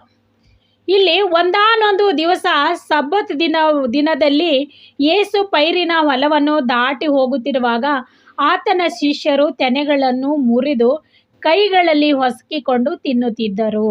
ಹಲ್ಲೆಲೂಯಾ. ಇಲ್ಲಿ ಆ ಹೊಲಗಳನ್ನು ದಾಟಿ ಹೋಗತಕ್ಕಂಥ ಸಮಯದಲ್ಲಿ ಆತನ ಶಿಷ್ಯರು ಕೂಡ ಆತನ ಸಂಗಟ ಹೋಗ್ತಾ ಇದ್ರು, ಆತನ ಜೊತೆಯಲ್ಲಿ. ಯೇಸು ಸ್ವಾಮಿ ಯಾವ್ಯಾವ ಹಳ್ಳಿಗಳಿಗೆ ಹೋಗಿದ್ರು, ಯಾವ್ಯಾವ ಗ್ರಾಮಗಳಿಗೆ ಹೋಗಿದ್ರು, ಅಲ್ಲೆಲ್ಲ ಯೇಸು ಸ್ವಾಮಿ ಹಿಂದೆನೆ ಸೇವಕರು ಹೋಗ್ತಾ ಇದ್ರು. ಆತನ ಶಿಷ್ಯರು ಯೇಸು ಸ್ವಾಮಿ ಹಿಂದೆ ಹೋಗ್ತಿರುವಾಗ ಅವತ್ತು ದಿನ ಸಬ್ಬತ್ ದಿನವಾಗಿದೆ. ಆ ಸಬ್ಬತ್ ದಿನದಲ್ಲಿ ಅವ್ರಿಗೆ ಹೊಟ್ಟೆ ಹಸಿವಾಗಿದ್ದಂಥ ಸಮಯದಲ್ಲಿ ಅವ್ರು ಹೊಲಗಳ ಮೇಲಿಂದ ಹೋಗ್ತಾ ಇದ್ರಲ್ಲ, ದಾರಿಗಳಲ್ಲಿ ಅವಾಗೆಲ್ಲ ಬಸ್ಗಳಿಲ್ಲ ಪ್ರಿಯರೇ. ಅವಾಗೆಲ್ಲ ನಡ್ಕೊಂಡು ಹೋಗ್ಬೇಕು, ಇಲ್ಲಾಂದರೆ ಒಂಟೆಗಳ ಮೇಲೋ ಅಥವಾ ಕತ್ತೆಗಳ ಮೇಲೋ ಕುದುರೆಗಳ ಮೇಲೆ ಓಡಾಡ್ತಾ ಇದ್ರು. ಅವಾಗ ಬಸ್ಗಳು ಅವಾಗಿರಲಿಲ್ಲ. ಸೊ ಇಲ್ಲಿ ಇವ್ರು ಹಾದು ಹೋಗ್ತಾ ಇದ್ರು ಅಂದ್ರೆ ಇವ್ರು ನಡ್ಕೊಂಡೇ ಹೋಗ್ತಾ ಇದ್ರೇನೋ ಅಂತ ಅನ್ಕೋತೀನಿ ನಾನು ಮೋಸ್ಟ್ಲಿ. ಸೊ ಇವ್ರು ಹೋಗುವಂತ ಸಮಯದಲ್ಲಿ ಅಲ್ಲಿ ಹೊಲಗಳಲ್ಲಿ ತೆನೆಗಳು ಬಿಟ್ಟಿದ್ದಾವೆ, ಆ ಬೆಳೆಗಳಿಗೆ ತೆನೆಗಳು ಬಂದಿದ್ದಾವೆ. ತೆನೆಗಳನ್ನು ತೆಗೆದುಕೊಂಡು ಈ ಶಿಷ್ಯರೆಲ್ಲ ಏನ್ ಮಾಡ್ತಾ ಇದಾರೆ ಅಂದ್ರೆ ಆ ತೆನೆಗಳು ಮುರಿದುಕೊಂಡು ಅದು ಹೊಸಕ್ತಾ ಇದ್ದಾರೆ. ಸೊ ಇಲ್ಲಿ ಆ ತೆನೆಗಳನ್ನು ಕೈಯಲ್ಲಿ ಅವ್ರು ಹೊಸಕಿ ಅವ್ರು ತಿಂತಾ ಇದ್ದಾರೆ. ಶಿಷ್ಯರು ತಿಂತಾ ಇರ್ತಕ್ಕಂಥ ಸಮಯದಲ್ಲಿ ಅಲ್ಲದನ್ನ ಯಾರು ನೋಡ್ತಾ ಇದ್ದಾರೆ? ಪರಿಸಾಯರು ನೋಡ್ತಾ ಇದ್ದಾರೆ ಪ್ರಿಯರೇ. ಹಲ್ಲೆಲೂಯ, ಸ್ತೋತ್ರ ದೇವ. ಆ ಪರಿಸಾಯರು ನೋಡಿ ಅವ್ರು ಏನು ಹೇಳ್ತಾ ಇದ್ದಾರೆ ಅಂದ್ರೆ ಆತನ ಮೇಲೆ, ನೋಡು ನಿನ್ನ ಶಿಷ್ಯರು ಹೀಗೆ ಮಾಡ್ತಾ ಇದ್ದಾರೆ, ಇದು ಸರಿನಾ? ಸಬ್ಬತ್ ದಿನದಲ್ಲಿ ಯಾವ ಕೆಲಸನೂ ಮಾಡಬಾರ್ದು ಅಂತ ನೀನು ಹೇಳ್ತಾ ಇದೀಯ, ಆದ್ರೆ ನಿನ್ನ ಶಿಷ್ಯರೆಲ್ಲ ಏನ್ ಮಾಡ್ತಾ ಇದ್ದಾರೆ? ತೆನೆಗಳನ್ನು ಮುರಿದಿ ಅದು ಹೊಸಕ್ಕೆ ಹೋಗ್ಕೊಂಡು ಕೈದಲ್ಲಿ ಉಜ್ಜಿಕೊಂಡು ತಿಂತಾ ಇದ್ದಾರೆ, ಇದು ಸರಿನಾ ಅಂತ ಯೇಸು ಸ್ವಾಮಿಗೆ ಅಲ್ಲಿರ್ತಕ್ಕಂಥ ಪರಿಸಾಯರು ಕೇಳ್ತಾ ಇದ್ದಾರೆ ಪ್ರಿಯರೇ. ಯಾಕಂದ್ರೆ ಯೇಸು ಸ್ವಾಮಿ ಹತ್ರ ಅವ್ರು ಯಾವಾಗಲೂ ತಪ್ಪು ಹುಡ್ಕೊಂಡೇ ಬರ್ತಾ ಇದ್ದಾರೆ, ಪರಿಸಾಯರು ಮತ್ತು ಶಾಸ್ತ್ರಿಗಳು. ಆ ತಪ್ಪು ಹುಡ್ಕೊಂಡು ಬರ್ತಕ್ಕಂಥ ಸಮಯದಲ್ಲಿ ಇಲ್ಲ ಅವ್ರು ತೆನೆ ಹೊಸಕದನ್ನ ಅಂಥದ್ದನ್ನು ಅವ್ರು ನೋಡಿ ಯೇಸು ಸ್ವಾಮಿ ಬಳಿಗೆ ಹೇಳ್ತಾ ಇದ್ದಾರೆ. ಅವರು ಏನಂತ ಹೇಳ್ತಾ ಇದ್ದಾರೆ ನೋಡ್ರಿ. ಆದರೆ ಪರಿಸಾಯರಲ್ಲಿ ಕೆಲವರು ಸಬ್ಬತ್ ದಿನದಲ್ಲಿ ಮಾಡಬಾರದ ಕೆಲಸವನ್ನು ನೀವು ಯಾಕೆ ಮಾಡುತ್ತಿದ್ದೀರಿ ಎಂದು ಕೇಳಿದಕ್ಕೆ, ಇಲ್ಲಿ ಯೇಸು ಸ್ವಾಮಿನೂ ಅಲ್ಲಿದ್ದಾರೆ, ಶಿಷ್ಯರು ಅಲ್ಲಿದ್ದಾರೆ, ಅಲ್ಲಿ ಪರಿಸಾಯರು ಇದ್ದುಬಿಟ್ಟು ಅವ್ರಿಗೆ ಹೇಳ್ತಾ ಇದ್ದಾರೆ, ನೀವು ಸಬ್ಬತ್ ದಿನದಲ್ಲಿ ಮಾಡಬಾರ್ದು ಕೆಲಸ ನೀವು ಯಾಕೆ ಮಾಡ್ತಾ ಇದ್ರಿ? ಯಾಕಂದ್ರೆ ಕೆಲವೊಂದು ವಾಕ್ಯ ಕಡೆ ಏನ್ ಹೇಳ್ತದೆ, ಸಬ್ಬತ್ ದಿನದಲ್ಲಿ ನೀವು ಯಾವ ಕೆಲಸವನ್ನು ಮಾಡಬಾರ್ದು ಅಂತ ಹೇಳಲ್ಪಟ್ಟಿದೆ, ಆದ್ರೆ ಇವ್ರು ತಿನ್ನಬಾರ್ದು ಕೂಡ ಅಂತ ನೆನೆಸ್ಕೊಂಡಿದ್ದಾರೆ. ಆಕ್ಚುಲಿ ತಿನ್ನಬಾರ್ದು ಅನ್ನೋದು ಒಳ್ಳೇದೇ, ನಾವು ಆ ಉಪವಾಸ ಇದ್ದು ದೇವ್ರಿಗೆ ಆರಾಧನೆ ಮಾಡಿದ್ರು ಒಳ್ಳೇದೇ. ಆದರೆ ಇಲ್ಲಿ ಆ ಶಿಷ್ಯರೆಲ್ಲ ಏನು ಮಾಡ್ತಾರೆ, ಅದು ಸಬ್ಬತ್ ದಿನ ಅನ್ನೋದನ್ನು ಮರೆತು ಬಿಟ್ಟು ಅವ್ರು ಏನು ಮಾಡ್ತಾ ಇದ್ದಾರೆ ಅಂತಂದ್ರೆ ಅವರು ತೆನೆಗಳನ್ನು ಮುರಿದಿ ಕೈದಲ್ಲಿ ಹೊಸಕೊಂಡು ಅವ್ರು ತಿಂತಾ ಇದ್ದಾರೆ. ತಿನ್ನುವುದನ್ನು ಅಲ್ಲಿ ಪರಿಸಾಯರು ನೋಡಿ ಹೇಳ್ತಾ ಇದ್ದಾರೆ, ನೀವು ಸಬ್ಬತ್ ದಿನದಲ್ಲಿ ಮಾಡಬಾರ್ದ ಕೆಲಸ ನೀವು ಯಾಕೆ ಮಾಡ್ತಾ ಇದ್ದೀರಿ ಅಂತ ಕೇಳ್ತಾ ಇದ್ದಾರೆ. ಅದಕ್ಕೆ ಯೇಸು ಸ್ವಾಮಿ ಏನು ಹೇಳ್ತಾ ಇದ್ದಾರೆ ನೋಡ್ರಿ. ಆದರೆ ಯೇಸು ಸ್ವಾಮಿ ಅವರಿಗೆ, ದಾವಿದನು ತಾನು ತನ್ನ ಸಂಗಡ ಇದ್ದವರು ಹಸಿದಾಗ ಏನು ಮಾಡಿದನೆಂಬುದು ನೀವು ಓದಲಿಲ್ಲವೋ? ಹಳ ಒಡಂಬಡಿಕೆ ಕರ್ಕೊಂಡು ಬರ್ತಾ ಇದ್ದಾರೆ ಯೇಸು ಸ್ವಾಮಿ. ಇಲ್ಲಿ ಹೊಸ ಒಡಂಬಡಿಕೆಯಲ್ಲಿ ಯೇಸು ಸ್ವಾಮಿ ಶಿಷ್ಯರು ಮಾತಾಡುವಾಗ, ಪರಿಸಾಯರು ಮಾತಾಡುವಾಗ ಇವರು ಯೇಸು ಸ್ವಾಮಿ ಹಳ ಒಡಂಬಡಿಕೆ ಕುರಿತಾಗಿ ಹೇಳ್ತಾ ಇದ್ದಾರೆ. ಅವರು ಹಳ ಒಡಂಬಡಿಕೆಯಲ್ಲಿ ದಾವಿದನು ಅಂದ್ರೆ ದೇವರು ಆರಿಸಿಕೊಂಡಿದ್ದಂಥ ಯಾಜಕನು ಅವನು ಏನು ಮಾಡಿದನು ಅನ್ನೋದನ್ನು ನೀವು ನೋಡಲಿಲ್ವಾ? ನೀವು ಕೇಳಿಲ್ವಾ? ನೀವು ಸತ್ಯವೇದದಲ್ಲಿ ಓದಲಿಲ್ವಾ? ಧರ್ಮಶಾಸ್ತ್ರದಲ್ಲಿ ಅಂದ್ರೆ ಹಳೆ ಒಡಂಬಡಿಕೆಯಲ್ಲಿ ನೀವು ಆತನು ಮಾಡಿದ್ದಂಥದ್ದೆಲ್ಲ ಅವ್ರು ಏನು ಮಾಡಿದ್ರು ಅನ್ನೋದು ನೀವು ನೋಡಿರ್ಬಹುದಲ್ಲ. ಅವನು ಯಾಜಕನು, ದಾವಿದನು ಕೂಡ ಒಬ್ಬ ಯಾಜಕನು, ಅವನು ಅರಸನು ಕೂಡ ಇದ್ದನು. ಅವನು ಏನು ಮಾಡಿದ್ದನು ಅನ್ನೋದು ನಿಮಗೆ ಗೊತ್ತಿಲ್ವಾ? ನೀವು ವಾಕ್ಯ ಬೈಬಲಲ್ಲಿ ನೀವು ಓದಿರ್ಲಿಲ್ವಾ ಹಳ ಒಡಂಬಡಿಕೆಯಲ್ಲಿ ಅಂತ ಇಲ್ಲಿ ಯೇಸು ಸ್ವಾಮಿ ಅವನಿಗೆ ಕೇಳ್ತಾ ಇದ್ದಾನೆ ಪ್ರಿಯರೇ. ಯಾರಿಗೆ? ಪರಿಸಾಯರಿಗೆ ಕೇಳ್ತಾ ಇದ್ದಾರೆ. ನೀವು ಹಳ ಒಡಂಬಡಿಕೆಯಲ್ಲಿ ಮೋಶೆ ಧರ್ಮಶಾಸ್ತ್ರದಲ್ಲಿ ನೀವು ಅದು ಓದ್ಲಿಲ್ವಾ? ಹಲ್ಲೆಲೂಯ. ನೀವು ಓದಿರ್ಬಹುದಲ್ಲ. ಅವ್ರೇನ್ ಮಾಡಿದ್ರು ಅಂತಕ್ಕಂಥದ್ದು ನೀವು ಓದಿಲ್ವಾ ಅಂತಿಲ್ಲಿ ಕೇಳ್ತಾ ಇದ್ದಾರೆ. ಏನಂತ ಕೇಳ್ತಾ ಇದ್ದಾರೆ ನೋಡಿ, ಓದಲಿಲ್ಲವಾ? ಅವನು ದೇವರ ಮಂದಿರದೊಳಕ್ಕೆ ಹೋಗಿ ಯಾಜಕರು ಮಾತ್ರವೇ ಹೊರತು ಮತ್ಯಾರು ತಿನ್ನಬಾರದ ನೈವೇದ್ಯದ ರೊಟ್ಟಿಯನ್ನು ತೆಗೆದುಕೊಂಡು ತಿಂದು ತನ್ನ ಸಂಗಡ ಇದ್ದವರಿಗೂ ಕೊಟ್ಟನಲ್ಲ. ಹಳ ಒಡಂಬಡಿಕೆಯಲ್ಲಿ ಒಂದು ರೂಲ್ಸ್ ಇತ್ತು. ಹಳ ಒಡಂಬಡಿಕೆಯಲ್ಲಿ ಯಾಜಕರಲ್ಲದೇನೆ ಬೇರೆ ಯಾರು ದೇವರ ಮಂದಿರದೊಳಗಡೆ ಯಾರು ಹೋಗಕೂಡದು. ಅಲ್ಲಿ ಪರಿಶುದ್ಧ ಸ್ಥಳ, ಅತಿ ಪರಿಶುದ್ಧ ಸ್ಥಳ, ಅಂಗಳ ಅಂತ 3 ವಿಭಾಗಗಳಾಗಿದ್ದವು. ಅಂಗಳದಲ್ಲಿ ಜನರು ಇರ್ತಿದ್ರು. ಪರಿಶುದ್ಧ ಸ್ಥಳದಲ್ಲಿ ಯಜ್ಞಗಳನ್ನು ಸಮರ್ಪಣೆ ಮಾಡ್ತಕ್ಕಂಥವ್ರಾಗಿರ್ತಿದ್ರು. ಅತಿ ಪರಿಶುದ್ಧ ಸ್ಥಳಕ್ಕೆ ಯಾಜಕ ಒಬ್ಬನು ಮಾತ್ರವೇ ಹೋಗ್ತಿದ್ದನು. ಆ ಯಾಜಕ ಒಬ್ಬನೇ ಹೋಗ್ತಾ ಇದ್ರು. ಒಂದು ವೇಳೆ ಅವನು ಯಜ್ಞಗಳನ್ನು ಸಮರ್ಪಣೆ ಮಾಡಕ್ ಹೋಗಿದ್ದಾಗ ಅವನಿಗೆ ಏನಾರ ಆಗ ಅವನು ಒಂದ್ ವೇಳೆ ಸತ್ತನಂದ್ರು ಕೂಡ ಅವನು ಸ್ವಂಟಕ್ಕೆ ಒಂದು ಪಟ್ಟಿ ಕಟ್ಟಿ ಸಂಕಳಿ ಕಟ್ಟಿ ಅವನಿಗೆ ಒಳಗಡೆ ಬಿಡ್ತಿದ್ರು. ಅಂದ್ರೆ ಅತಿ ಪರಿಶುದ್ಧ ಸ್ಥಳಕ್ಕೆ ಯಾರೂ ಅಲ್ಲಿ ಹೋಗ್ಬಾರ್ದು. ಯಾರು ಆ ಸ್ಥಳದಲ್ಲಿ ದೇವಸ್ಥಾನದೊಳಗಡೆ ಯಾರನ್ನೇ ಹೋಗ್ಬಾರ್ದು, ದೇವರ ಮಂದಿರದೊಳಗಡೆ.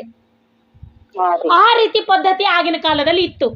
ಅಲ್ಲಿ ಯಾಜಕರಂದ್ರೆ ಪೂಜಾರಿ ಮಾತ್ರವೇ ಒಳಗಡೆ ಹೋಗ್ಬೇಕಲ್ಲಿ.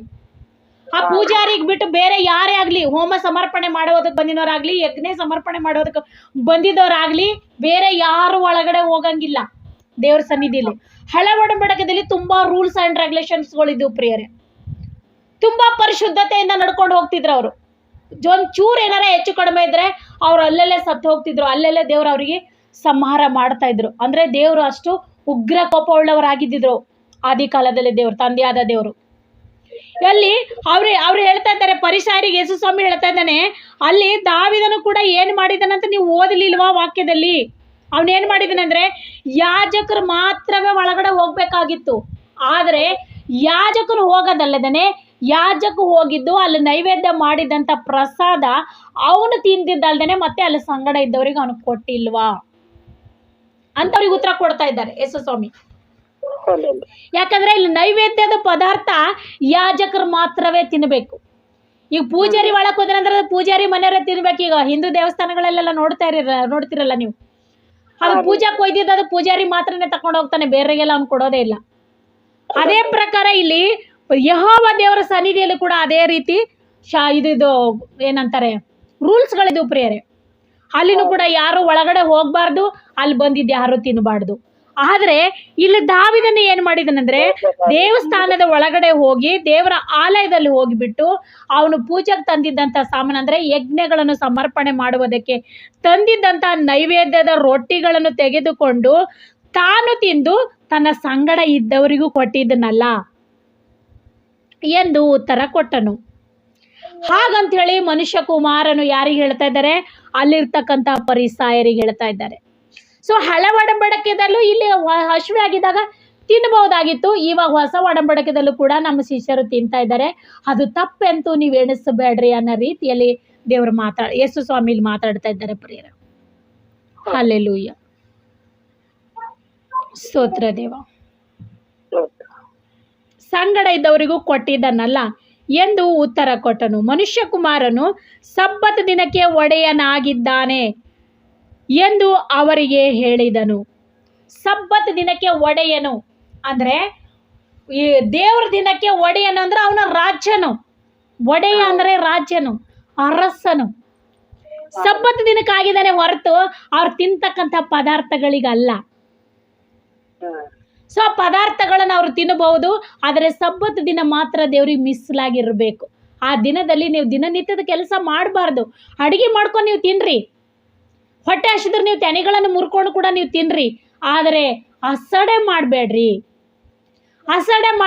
ಆ ದಿನದಲ್ಲಿ ನೀವು ದಿನಾ ಮಾಡ್ತಕ್ಕಂಥ ಕೆಲಸಗಳನ್ನು ನೀವು ಮಾಡಬೇಡ್ರಿ. ಏನು ಕೆಲಸಗಳು? ದುಡ್ಡು ಸಂಪಾದನೆ ಮಾಡ್ತಕ್ಕಂಥ ಕೆಲಸಗಳು, ಅನ್ವೇಷಕವಾದ ಕೆಲಸಗಳನ್ನು ನೀವು ಮಾಡಬಾರ್ದು ಅಂತ ಹೇಳಿ ಇಲ್ಲಿ ವಾಕ್ಯ ನಮಗೆ ಹೇಳಲ್ಪಡ್ತಾ ಇದೆ ಪ್ರಿಯರೇ. ಸಬ್ಬತ್ ದಿನಕ್ಕೆ ಒಡೆಯನಾಗಿದ್ದಾನೆ ಅಂದ್ರೆ ಆತನು ಆ ದಿನಕ್ಕೆ, ಶನಿವಾರ ದಿನಕ್ಕೆ ಒಡೆಯನಾಗಿದ್ದಾನೆ ಆತನು. ಹಲ್ಲೆಲೂಯ. ಸೊ ಅದನ್ನು ನಾವು ಇವಾಗ ಏನು ಮಾಡಿದ್ದೇವೆ ಅಂದ್ರೆ ಅದು ಭಾನುವಾರ ದಿನ ನಾವು ಸಬ್ಬತ್ ದಿನವನ್ನು ಮಾಡ್ಕೊಂಡು ಬಂದಿದ್ದೇವೆ ಪ್ರಿಯರೇ. ಮತ್ತೊಂದು ಸಬ್ಬತ್ ದಿನದಲ್ಲಿ ಆತನು ಸಭಾಮಂದಿರಕ್ಕೆ ಹೋಗಿ ಉಪದೇಶ ಮಾಡುತ್ತಿದ್ದಾಗ ಅಲ್ಲಿ ಬಲಗೈ ಬತ್ತಿದವನೊಬ್ಬನು ಇದ್ದನು. ಇನ್ನೊಂದು ದಿನ ಬರ್ತಾ ಇದೆ ಇಲ್ಲಿ, ಅವ್ರಿಗೇನೋ ಹೇಳಿ ಅವ್ರ ಬಾಯಿ ಮುಚ್ಚಿಸ್ಬಿಟ್ರು ಯೇಸಮ್ಮಿ. ಅಲ್ಲಿ ಪರಿಸಾಯರ ಬಾಯಿಗಳು ಮುಚ್ಚಿಸ್ಬಿಟ್ರು. ಆದಿ ಕಾಲದಲ್ಲಿ ಅವಾಗ ಮಾಡಿದ್ರು, ಯಾಕಂದ್ರೆ ಅದು ಆದಿ ಕಾಲದಲ್ಲಿ ತುಂಬಾ ರೂಲ್ಸ್ಗಳು ಇದ್ದಿದ್ದು. ಯೇಸು ಸ್ವಾಮಿ ಯಾವಾಗ ಈ ಭೂಮಿಗೆ ಬಂದ್ರು ಆವಾಗ ಧರ್ಮಶಾಸ್ತ್ರದಲ್ಲಿ ಬರ್ದಿರ್ತಕ್ಕಂಥದ್ದು ಎಲ್ಲವನ್ನು ಆಜ್ಞೆ ರೂಪವಾಗಿ ಕೊಟ್ಟಿದ್ದಂಥ ಎಲ್ಲವನ್ನು ಕಲ್ವಾರಿ ಕುರ್ಜೆಯಲ್ಲಿ ಸಿಲುಬೆದ ಮೇಲೆ ಅದನ್ನು ಜಡಿದು ಅವೆಲ್ಲ ತ್ಯಾಗ ಪತ್ರಗಳನ್ನೆಲ್ಲ ಅದರ ಮೇಲೆ ಜಡಿದು ಅದು ಯಾವುದು ಇಲ್ಲದ ಹಾಗೆ ಮಾಡಿದ್ದಾನೆ ಪ್ರಿಯರೇ. ನಾವಿವಾಗ ಹೊಸ ಒಡಂಬಡಿಕೆಯಲ್ಲಿ ಬರುವಾಗ ಧರ್ಮಶಾಸ್ತ್ರಕ್ಕೆ ಅಧೀನರಲ್ಲ, ಕೃಪೆಗೆ ಅಧೀನರು. ಸೊ ಹಳೆ ಒಡಂಬಡಿಕೆದಲ್ಲಿ ಅಷ್ಟು ರೂಲ್ಸ್ ರೆಗ್ಯುಲೇಷನ್ ಇದನ್ನಾಗಿ ಅವ್ರು ಹಾಂಗೆ ಮಾಡಿದ್ರು. ಇವಾಗ ನಾನು ಬಂದಿದ್ದೀನಿ ಭೂಮಿ ಮೇಲೆ, ನಾನು ಈ ರೂಲ್ಸ್ಗಳು ಯಾವುದು ಇಡೋದಿಲ್ಲ. ಯಾಕಂದರೆ ನಾನು ಎಲ್ಲ ರೂಲ್ಸ್ಗಳನ್ನು ಏನು ಮಾಡಿದ್ದೀನಿ? ನೆರವೇರಿಸ್ತಾ ಇದ್ದೀನಿ. ತಂದೆ ಏನೇನು ರೂಲ್ಸ್ ಕೊಟ್ಟಿದ್ದೀನೋ ಅದು ಎಲ್ಲವನ್ನು ನಾನು ನೆರವೇರಿಸ್ತಾ ಇದ್ದೀನಿ. ನಾನು ಬಂದಿದ್ದೀನಲ್ಲ, ಇನ್ಯಾಕೆ? ಆವಾಗ ನಾನು ಇರಲಿಲ್ಲ, ನಾನು ಮೇಲ್ಗಡೆ ಇದ್ದೆ, ತಂದೆ ಬಳಿಯಲ್ಲಿದ್ದೆ, ಆವಾಗ ಈ ಥರ ಎಲ್ಲ ರೂಲ್ಸ್ಗಳು ಫಾಲೋ ಮಾಡಿದರು. ಈಗ ನಾನು ಜೊತೆಯಲ್ಲೇ ಇದ್ದಿದ್ದೇನಲ್ಲ ಅನ್ನೋ ರೀತಿ ಇಲ್ಲಿ ಯೇಸು ಸ್ವಾಮಿ ಮಾತಾಡ್ತಾ ಇದ್ದಾರೆ ಪ್ರಿಯರೇ. ಹಲ್ಲೆಲೂಯ. ನಾನು ಜೊತೆಯಲ್ಲಿ ಇದ್ದಿದಾಗ, ಆ ಸಬ್ಬತ್ ದಿನದ ಒಡೆಯನೇ ಇವ್ರ ಜೊತೆಯಲ್ಲಿ ಇದ್ದಿನಾಗ ಮತ್ತಿನ್ಯಾರಿಗೋಸ್ಕರ ಅವ್ರು ಉಪವಾಸ ಮಾಡಬೇಕು ಅನ್ನೋ ರೀತಿ ಅವ್ರ ಪರಿಸಾಯರಿಗೆ ಹೇಳ್ತಾ ಇದ್ದಾರೆ. ಈಗ ಅವ್ರು ಇಲ್ಲ ಅಂತಂದರೆ ಉಪವಾಸ ಇದೆ, ಅವ್ರಿಗೆ ಕರಿಬೇಕಾಗಿತ್ತು, ಅವ್ರಿಗೆ ಪೂಜೆ ಮಾಡಬೇಕಾಗಿತ್ತು, ಅವ್ರಿಗೆ ನೈವೇದ್ಯ ಸಮರ್ಪಣೆ ಮಾಡಬೇಕಾಗಿತ್ತು. ಆದ್ರೆ ನಾನೇ ಅವ್ರ ಜೊತೆಲೇ ಇದ್ದೀನಲ್ಲ, ಇನ್ನೆಂಥದ್ದು ಯಾರಿಗೋಸ್ಕರ ಅವ್ರು ಮಾಡಬೇಕಾಗಿದೆ ಅಂತ ಇಲ್ಲಿ ಫರಿಸಾಯರಿಗೆ ದೇವರು ಉತ್ತರ ಕೊಡ್ತಾ ಇದ್ದಾರೆ ಪ್ರಿಯರೇ. ಅದು ಅಲ್ಲದೆ ಮತ್ತೊಂದು ಸಬ್ಬತ್ ದಿನದಲ್ಲಿ ಆತನು ಸಭಾಮಂದಿರಕ್ಕೆ ಹೋಗಿ ಉಪದೇಶ ಮಾಡುತ್ತಿದ್ದಾಗ ಅಲ್ಲಿ ಬಲಗೈ ಬತ್ತಿದವನೊಬ್ಬನಿದ್ದನು. ಅಲ್ಲೆಲ್ಲ ನೋಡ್ರಿ, ಅವರು ಫರಿಸಾಯರದು ಇವ್ರದ್ದು ಶಾಸ್ತ್ರಿಗಳದೆಲ್ಲ ಏನಂತಂದ್ರೆ ಸಬ್ಬ ದಿನದಲ್ಲಿ ಏನು ಅದ್ಭುತಗಳನ್ನು ಮಾಡಬಾರ್ದು, ಸಬ್ಬತ್ ದಿನದಲ್ಲಿ ಊಟನೂ ಮಾಡಬಾರ್ದು ಅನ್ನೋದೇ ಅವರು ರೂಲ್ಸ್ ಆಗಿತ್ತು. ಆದರೆ ಯೇಸು ಸ್ವಾಮಿ ಬಂದ್ಮೇಲೆ ಎಲ್ಲವನ್ನು ಹೊಸದಾಗಿ ಮಾರ್ಪಡಿದ್ರು. ಯೇಸು ಸ್ವಾಮಿ ಬಂದಿದ್ದಾಗ ಎಲ್ಲ ಹಳಿದೆಲ್ಲ ತೆಗ್ದಾಕ್ಬಿಟ್ರು ಪ್ರಿಯರೇ. ಹೊಸದು ಅದೆಲ್ಲ ಹಳಿದು ಏನೇನು ಬರೆದಿರೋ ಅದೆಲ್ಲ ನೆರವೇರಿಸುವುದಕ್ಕಾಗಿನೇ ನಾನು ಬಂದಿದ್ದೀನಿ ಅಂತ ಹೇಳಿದ್ರು. ಅವರೆಲ್ಲ ನೆರವೇರಿಸ್ತಾ ಇದ್ದಾರೆ. ಹಳೆ ರೂಲ್ಸ್ಗಳು ಇಲ್ಲಿ ಯಾವುದು ಬರಬಾರ್ದು. ಸಭಾ ಮಂದಿರದಲ್ಲಿ ಅವಾಗೆಲ್ಲ ಮಾಡಬಾರ್ದು ಅದ್ಭುತಗಳನ್ನು ಮಾಡಬಾರ್ದು ಅಂತ ಕಳ್ಸಂದು ರೂಲ್ಸ್ ಇತ್ತು. ಆದರೆ ಇಲ್ಲಿ ಬಂದ್ಬಿಟ್ಟು ಹೊಸ ಒಡಂಬಡಿಕೆಯಲ್ಲಿ ಬರುವಾಗ ಮತ್ತೊಂದು ಸಬ್ಬತ್ ದಿನದಲ್ಲಿ ಆತನು ಸಭಾಮಂದಿರದೊಳಗೆ, ಸಭಾಮಂದಿರ ಅಂದ್ರೇನು, ದೇವರ ಆಲಯದಲ್ಲಿ, ಅಲ್ಲಿ ಜನಗಳೆಲ್ಲ ಕೂತಿದ್ದಾರೆ. ಅಲ್ಲಿ ಹೋಗಿ ದೇವರು ಯೇಸು ಸ್ವಾಮಿ ಉಪದೇಶ ಮಾಡುವಾಗ ಅಲ್ಲಿ ಒಬ್ಬ ಕೈ ಬತ್ತಿದವನಿದ್ದಾನೆ. ಹಾಲೆಲೂಯ. ಅಂದರೆ ಅವನ ಕೈಗಳಿಗೆ ಬಲ ಇಲ್ಲ. ಅವ ಕೈಗಳೆಲ್ಲ ಏನಾಗಿದೆ, ಬಾರಿಕ್ ಆಗೋಗಿದ್ದಾವೆ. ಕೈ ಬತ್ತು ಹೋಗಿದೆ ಅಂದ್ರೆ ಗೊತ್ತಾಯ್ತದಲ್ಲ ನಿಮಗೆ. ಕೈ ಬತ್ತಿದವನೊಬ್ಬ ಮನುಷ್ಯನು ಅಲ್ಲಿ ಇದ್ದಾನೆ. ಹಾಲೆಲೂಯ. ಕೈ ಬತ್ತಿದವನೊಬ್ಬನಿದ್ದಾನೆ ಇದ್ದನು. ಶಾಸ್ತ್ರಿಗಳು ಫರಿಸಾಯರು ಆತನ ಮೇಲೆ ತಪ್ಪು ಹೊರಿಸುವುದಕ್ಕೆ ಆಸ್ಪದ ಸಿಗಬೇಕೆಂದು ಸಬ್ಬ ದಿನದಲ್ಲಿ ಸ್ವಸ್ಥ ಮಾಡುವನೋ ಏನೋ ಎಂದು ಆತನನ್ನು ವಂಚಿಸಿ ನೋಡುತ್ತಿದ್ದರು. ಹಲ್ಲೆಲೂಯ. ನೋಡಿ, ಅಲ್ಲಿ ಸಬ್ಬತ್ ದಿನದಲ್ಲಿ ಒಬ್ಬ ಮನುಷ್ಯ ಬಂದಿದ್ದಾನೆ. ಇವರು ಯೇಸು ಸ್ವಾಮಿಯಲ್ಲಿ ಉಪದೇಶ ಮಾಡ್ತಾ ಇದ್ದಾರೆ, ಅಂದ್ರೇನು ವಾಕ್ಯಗಳನ್ನು ಹೇಳ್ತಾ ಇದ್ದಾರೆ. ಅಲ್ಲಿ ಹೇಳ್ತಕ್ಕಂಥ ಸಮಯದಲ್ಲಿ ಅಲ್ಲಿ ಕೈ ಬತ್ತಿದನೊಬ್ಬ ಮನುಷ್ಯನಿದ್ದಾನೆ. ಅಲ್ಲಿ ಕೈ ಬತ್ತಿದ ಮನುಷ್ಯ ಒಬ್ಬನಿದ್ದಾಗ ಯೇಸು ಸ್ವಾಮಿ ಅವ್ರಿಗೆ ನೋಡ್ತಾ ಇದ್ದಾರೆ. ಇಲ್ಲಿ ಫರಿಸಾಯರು ಮತ್ತು ಶಾಸ್ತ್ರಿಗಳು ಇವ್ರ ಮೇಲೆ ತಪ್ಪು ಹೊರಿಸ್ಬೇಕು, ಇವ್ರಿಗೆ ಹೇಗಾರ ಮಾಡಿ ಇವ್ರ ತಪ್ಪಿನ ಸಿಕ್ಕಿಸ್ಬೇಕು ಅಂತ ಹೇಳ್ಬಿಟ್ಟು ಅಲ್ಲಿರ್ತಕ್ಕಂಥ ಜನರ ಎದುರು ನೋಡ್ತಾ ಇದ್ರು ಪ್ರಿಯರೇ. ಅವ್ರು ಏನು ಗಮನಿಸ್ತಾ ಇದ್ದಾರೆ ಅಂದರೆ, ಸಬ್ಬತ್ ದಿನದಲ್ಲಿ ಆತನ ಶಿಷ್ಯರಿಗೆ ತೆನೆಗಳು ಮುರ್ಕೊಂಡು ತಿನ್ನುವುದಕ್ಕೆ ಅವಕಾಶ ಕೊಟ್ಟನು. ಅವ್ರು ತಿಂದರೂ ಏನೂ ಮಾಡಿಲ್ಲ. ಇವತ್ತೇನಪ್ಪ ಅಂದರೆ ಇಲ್ಲಿ ಸಭಾ ಮಂದಿರದಲ್ಲಿ ಉಪದೇಶ ಮಾಡ್ತಾ ಇದ್ದಾರೆ. ಅಲ್ಲಿ ಕೈ ಬತ್ತಿನ ಒಬ್ಬ ಬಂದಿದ್ದಾನೆ. ಅವತ್ತು ದಿನದಲ್ಲಿ ಉಪದೇಶ ಮಾಡುವುದನ್ನು ಬಿಟ್ಟು ಅವನು ಸ್ವಸ್ಥ ಮಾಡ್ತಾನೆ ನೋಡೋಣ ಅಂತ ಅವ್ರ ಮೇಲೆ, ಯೇಸು ಸ್ವಾಮಿ ಮೇಲೆ ತಪ್ಪು ಹುಡುಕುವುದಕ್ಕೆ ಅವ್ರ ದಾರಿ ನೋಡ್ತಾ ಇದ್ದಾರೆ ಪ್ರಿಯರೇ. ಹಲ್ಲೆಲೂಯ. ಆದರೆ ಅಲ್ಲಿ ವಾಕ್ಯನ ತುಂಬ ದೊಡ್ಡದಿದೆ. ಸೊ ಇದು ವಾಕ್ಯ ನಾವು ಇಲ್ಲಿಗೆ ಮುಗಿಸ್ತಾ ಇದ್ದೀನಿ ಪ್ರಿಯರೇ. ಅಲ್ಲಿ ತಪ್ಪು ಹುಡುಕೋದಕ್ಕೆ ನೋಡ್ತಾ ಇದ್ದಾರೆ ಅಂದರೆ ಅನ್ಯ ಜನಗಳು ಕರೆಕ್ಟ್ ಆಗಿದ್ದವರಿಗೆ, ನೀತಿವಂತರಿಗೆ ನೋಡಿ ತಪ್ಪು ಹುಡುಕಕ್ಕೆ ಬರ್ತಾರೆ ಪ್ರಿಯರೇ. ಅದು ಯೇಸು ಸ್ವಾಮಿಗೂ ಮಾಡಿದ್ರು, ಇವತ್ತು ನಮಗೂ ನಿಮಗೂ ಕೂಡ ಅದೇ ಕೆಲಸ ಮಾಡ್ತಾರೆ. ನಾವೇನಾರ ಮಾಡಿದೆವಂದ್ರೆ ನಮ್ಮ ಹತ್ರ ತಪ್ಪು ಹುಡುಕೋ ಜನಗಳೇ ಜಾಸ್ತಿ ಇರ್ತಾರೆ. ಹಲ್ಲೆಲೂಯ. ನಾವು ಸರಿ ಮಾಡ್ತೇವೆ ಅನ್ನೋದ್ರ ಜ್ಞಾನದಲ್ಲಿ ಇದಿಲ್ಲ. ಈಗ ಯಾರ ಸಬ್ಬತ್ ದಿನ ಅದ ಅಂತ ಕಸಂದು ಯಾರ ಬಾಯಿದಾಗ ಬಿದ್ದಿರೋದು ಕಾಪಾಡದೇನೆ ಇರ್ತಾರಂತ ಕೂಡ ಯೇಸು ಸ್ವಾಮಿ ಕೇಳ್ತಾರೆ. ಒಬ್ಬ ಮನುಷ್ಯನ ಹೋಗಿ ಭಾನುವಾರ ದಿನ ಬಾಯಿದಾಗ ಬಿದ್ದರೆ, ಶನಿವಾರ ದಿನ ಬಾಯಿದಾಗ ಬಿದ್ರ ಅದು ಹೋಗಿ ನೀವು ತೆಗಿತೀರಾ ಏನಿಲ್ವಾ? ಇಲ್ಲ ಆ ಮನುಷ್ಯಗೆ ಸಾಯಕ್ಕೆ ಬಿಡ್ತೀರಾ? ನಾವು ತೆಗಿಬೇಕಾಯ್ತದ. ಅದು ಭಾನುವಾರ ಇದ್ರೇನು ಸೋಮವಾರ ಇದ್ರೇನು ನಾವು ಆತ್ಮರಕ್ಷಣೆ ಕೊಡಬೇಕು, ನಾವು ತೆಗಿಲೇಬೇಕು ಅನ್ನೋದ್ ರೀತಿ ಯೇಸು ಸ್ವಾಮಿ ಮಾತಾಡ್ತಾ ಇದ್ದಾರೆ ಪ್ರಿಯರೇ. ಸೊ ಅಲ್ಲಿ ಫರಿಸಾಯರು ಈ ಶಾಸ್ತ್ರಿಗಳು ಏನು ಮಾಡ್ತಾ ಇದ್ದಾರೆ, ಯೇಸು ಸ್ವಾಮಿ ಮೇಲೆ ತಪ್ಪು ಹುಡುಕಕ್ಕೆ ನೋಡ್ತಾ ಇದ್ರು. ಆದರೆ ಯೇಸು ಸ್ವಾಮಿ ಎಲ್ಲೂ ತಪ್ಪಿನ ಸಿಕ್ಕಾಕೊಂಡಿಲ್ಲ. ಯಾಕಂದ್ರೆ ಅಲ್ಲಿ ತಪ್ಪು ಒಂದೂನೇ ಇಲ್ಲ. ಪ್ರಪಂಚದಲ್ಲಿ ಮೊಟ್ಟ ಮೊದಲನೇ ವ್ಯಕ್ತಿ ಅಂತಂದ್ರೆ ಆದಿಯಿಂದ ಅಂತ್ಯದವರೆಗೂ ನೋಡ್ಬೇಕಂದ್ರೆ ಯೇಸು ಸ್ವಾಮಿ ಒಬ್ಬರಿಗೆ ಬಿಟ್ರೆ ನೀತಿವಂತರಿಗೆ ಪ್ರಪಂಚದಲ್ಲಿ ಯಾರು ಇಲ್ಲ ಪ್ರಿಯ. ದೇವರುಗಳ ಅನ್ನಿಸ್ಕೊಂಡಿನವ್ರು 300 ಮುಕ್ಕೋಟಿಗಳ ದೇವರುಗಳು ಅಂತ ಹೇಳ್ತಾರೆ. ಆದರೆ ಎಲ್ಲಾ ದೇವರುಗಳು ತಪ್ಪು ಮಾಡಿನವರೇ ಇದ್ದಾರೆ. ಯಾವ ದೇವರು ತಪ್ಪು ಮಾಡಿನವ್ರು ಇಲ್ಲ ಅಂತ ಇಲ್ವೇ ಇಲ್ಲ. ಎಲ್ಲ ದೇವ್ರುಗಳು ತಪ್ಪು ಮಾಡಿದ್ದಾರೆ. ಒಂದೊಂದು ಹೆಣ್ತರಿದ್ರು, ಇನ್ನೊಂದು ಹೆಣ್ತರಿಗೆ ಮದುವೆ ಮಾಡಿದ್ದಾರೆ. ಇನ್ನೊಂದು ಹೆಣ್ತರಿಗಿದ್ರು, ಇನ್ನೊಬ್ಬರಿಗೆ ಸೈಡ್ದಲ್ಲಿ ಇಟ್ಕೊಂಡು ಮೇಂಟೈನ್ ಮಾಡಿದ್ದಾರೆ ದೇವ್ರುಗಳು ಅನ್ಸ್ಕೊಂಡಿನವರು. ಆದರೆ ಯೇಸು ಸ್ವಾಮಿ ಒಬ್ಬರೇ ಆ ಪಾಪದ ಜೀವಿತಕ್ಕೆ ಅವ್ರು ಹೋಗಲೇ ಇಲ್ಲ ಪ್ರಿಯರೇ. ಅವ್ರ ಸುಖ ಸಂಸಾರ ಅನ್ನೋದು ಅವ್ರು ನೋಡಿಲ್ಲ, ಅವ್ರು ನೋಡಕ್ಕೆ ಬಂದವರು ಅಲ್ಲ. ಅವ್ರ ಲೋಕಕ್ಕೆ ಬೆಳಕಾಗಿದ್ರು, ಲೋಕಕ್ಕೆ ಸಾಕ್ಷಿಯಾಗಿದ್ರು, ಲೋಕಕ್ಕೆ ಸತ್ಯವನ್ನೇ ಬೋಧಿಸ್ತಾ ಇದ್ರು. ಅವರೇ ಸತ್ಯ. ಹಲ್ಲೆಲೂಯ. ಅಲ್ಲಿ ಅವ್ರು ಎಷ್ಟೇ ತಪ್ಪು ಹುಡ್ಕಕ್ಕೆ ನೋಡಿದ್ರು ಅವರಲ್ಲಿ ಒಂದು ತಪ್ಪು ಕೂಡ ಸಿಕ್ಕಿಲ್ಲ ಪ್ರಿಯರೇ. ಸೊ ನಾವು ನೀವು ಆತನ ನಂಬಿದಂಥ ಮಕ್ಕಳು, ನಮ್ಮ ಸುತ್ತಮುತ್ತಲೂ ಕೂಡ ಎಷ್ಟೋ ಜನರ ನಮ್ಮನ್ನು ತಪ್ಪು ಹುಡ್ಕಕ್ಕೆ ಓಡಾಡ್ತಾ ಇರ್ತಾರೆ. ಆದರೆ ನಮ್ಮಲ್ಲೂ ಕೂಡ ನಾವು ತಪ್ಪು ಸಿಗಲ್ದ ರೀತಿಯಲ್ಲಿ ದೇವರ ನಮ್ಮನ್ನು ಕಾಪಾಡು ಎಂಬುದಾಗಿ ನಾವು ಪ್ರಾರ್ಥನೆ ಮಾಡ್ತಕ್ಕಂಥವರಾಗಿರೋಣ. ದೇವರು ಈ ವಾಕ್ಯವನ್ನು ಆಶೀರ್ವದಿಸಲಿ, ನಿಮ್ಮೆಲ್ಲರನ್ನು ಘನಪಡಿಸಲಿ. ಒಂದು ಹಾಡವನ್ನು ಹಾಡಿ ನಾವು ಕಾಣಿಕೆ ಎತ್ತೋಣ. ಸಮಯ ತುಂಬ ಆಗೋಯ್ತು. ಹಲ್ಲೆಲೂಯಾ. ಸರ್ವರು ನನ್ನನ್ನು ತೊರೆದಾಗ, ಏಕಾಂಗಿಯಾಗಿ ಅಳುವಾಗ, ಅನಾಥಳಾಗಿ ಅಳುವಾಗ, ಬನ್ನಿ ಯೇಸುವೆ, ಬೇಗ ಬನ್ನಿ ಯೇಸುವೆ.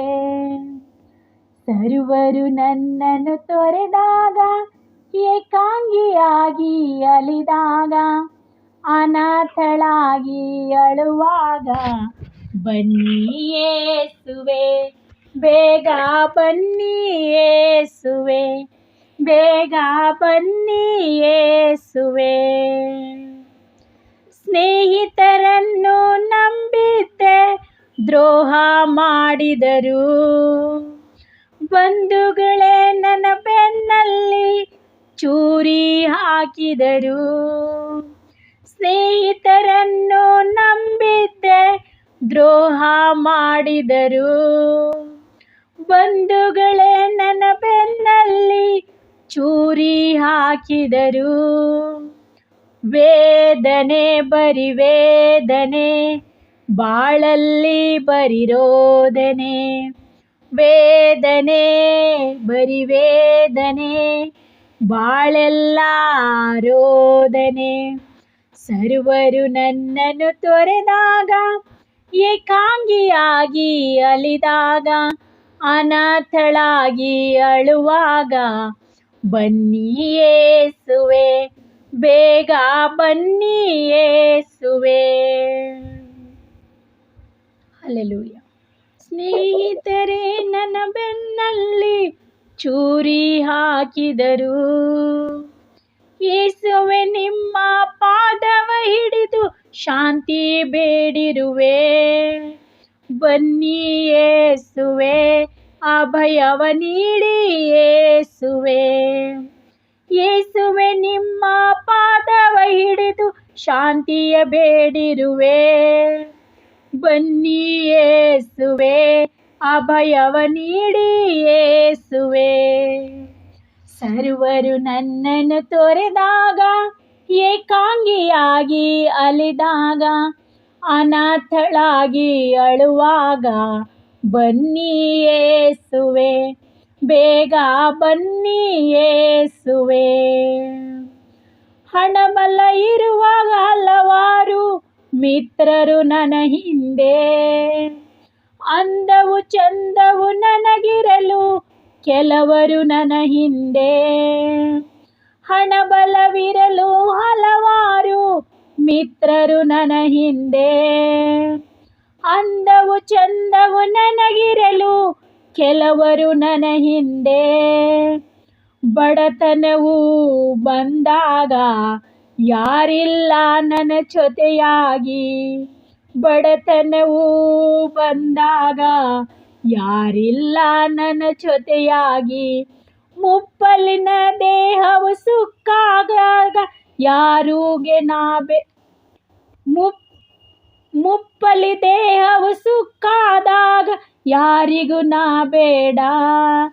ನೀನೇ ಗತಿ ನನಗೆ ಯೇಸುವೆ, ಬೇಗ ಬನ್ನಿರಿ, ಯೇಸುವೆ ಬೇಗ ಬನ್ನಿರಿ. ಸರ್ವರು ನನ್ನನ್ನು ತೊರೆದಾಗ, ಏಕಾಂಗಿಯಾಗಿ ಅಲಿದಾಗ, ಅನಾಥಳಾಗಿ ಅಳುವಾಗ, ಬನ್ನಿ ಯೇಸುವೆ, ಬೇಗ ಬನ್ನಿ ಯೇಸುವೆ. ಹಲ್ಲೆಲೂಯಾ. ಸ್ತೋತ್ರ ಸ್ತೋತ್ರ ಕರ್ತನೇ. ಸೊ ನಾವು ಕೊಟ್ಟಿದ್ದಂಥ ಕಾಣಿಕೆಗಾಗಿ, ಹಾಗೆ ನಾವು ಕೇಳಿದಂಥ ವಾಕ್ಯಕ್ಕಾಗಿ ಮತ್ತೆ ಸಾಕ್ಷಿಗಾಗಿ ನಾವು ಪ್ರಾರ್ಥನೆ ಮಾಡೋಣ. ದೇವರ ಸಮಯ ತಮ್ಮ ಹತೋಟಿ ತೆಗೆದುಕೊಳ್ಳಿ. ಹಲ್ಲೆಲೂಯಾ.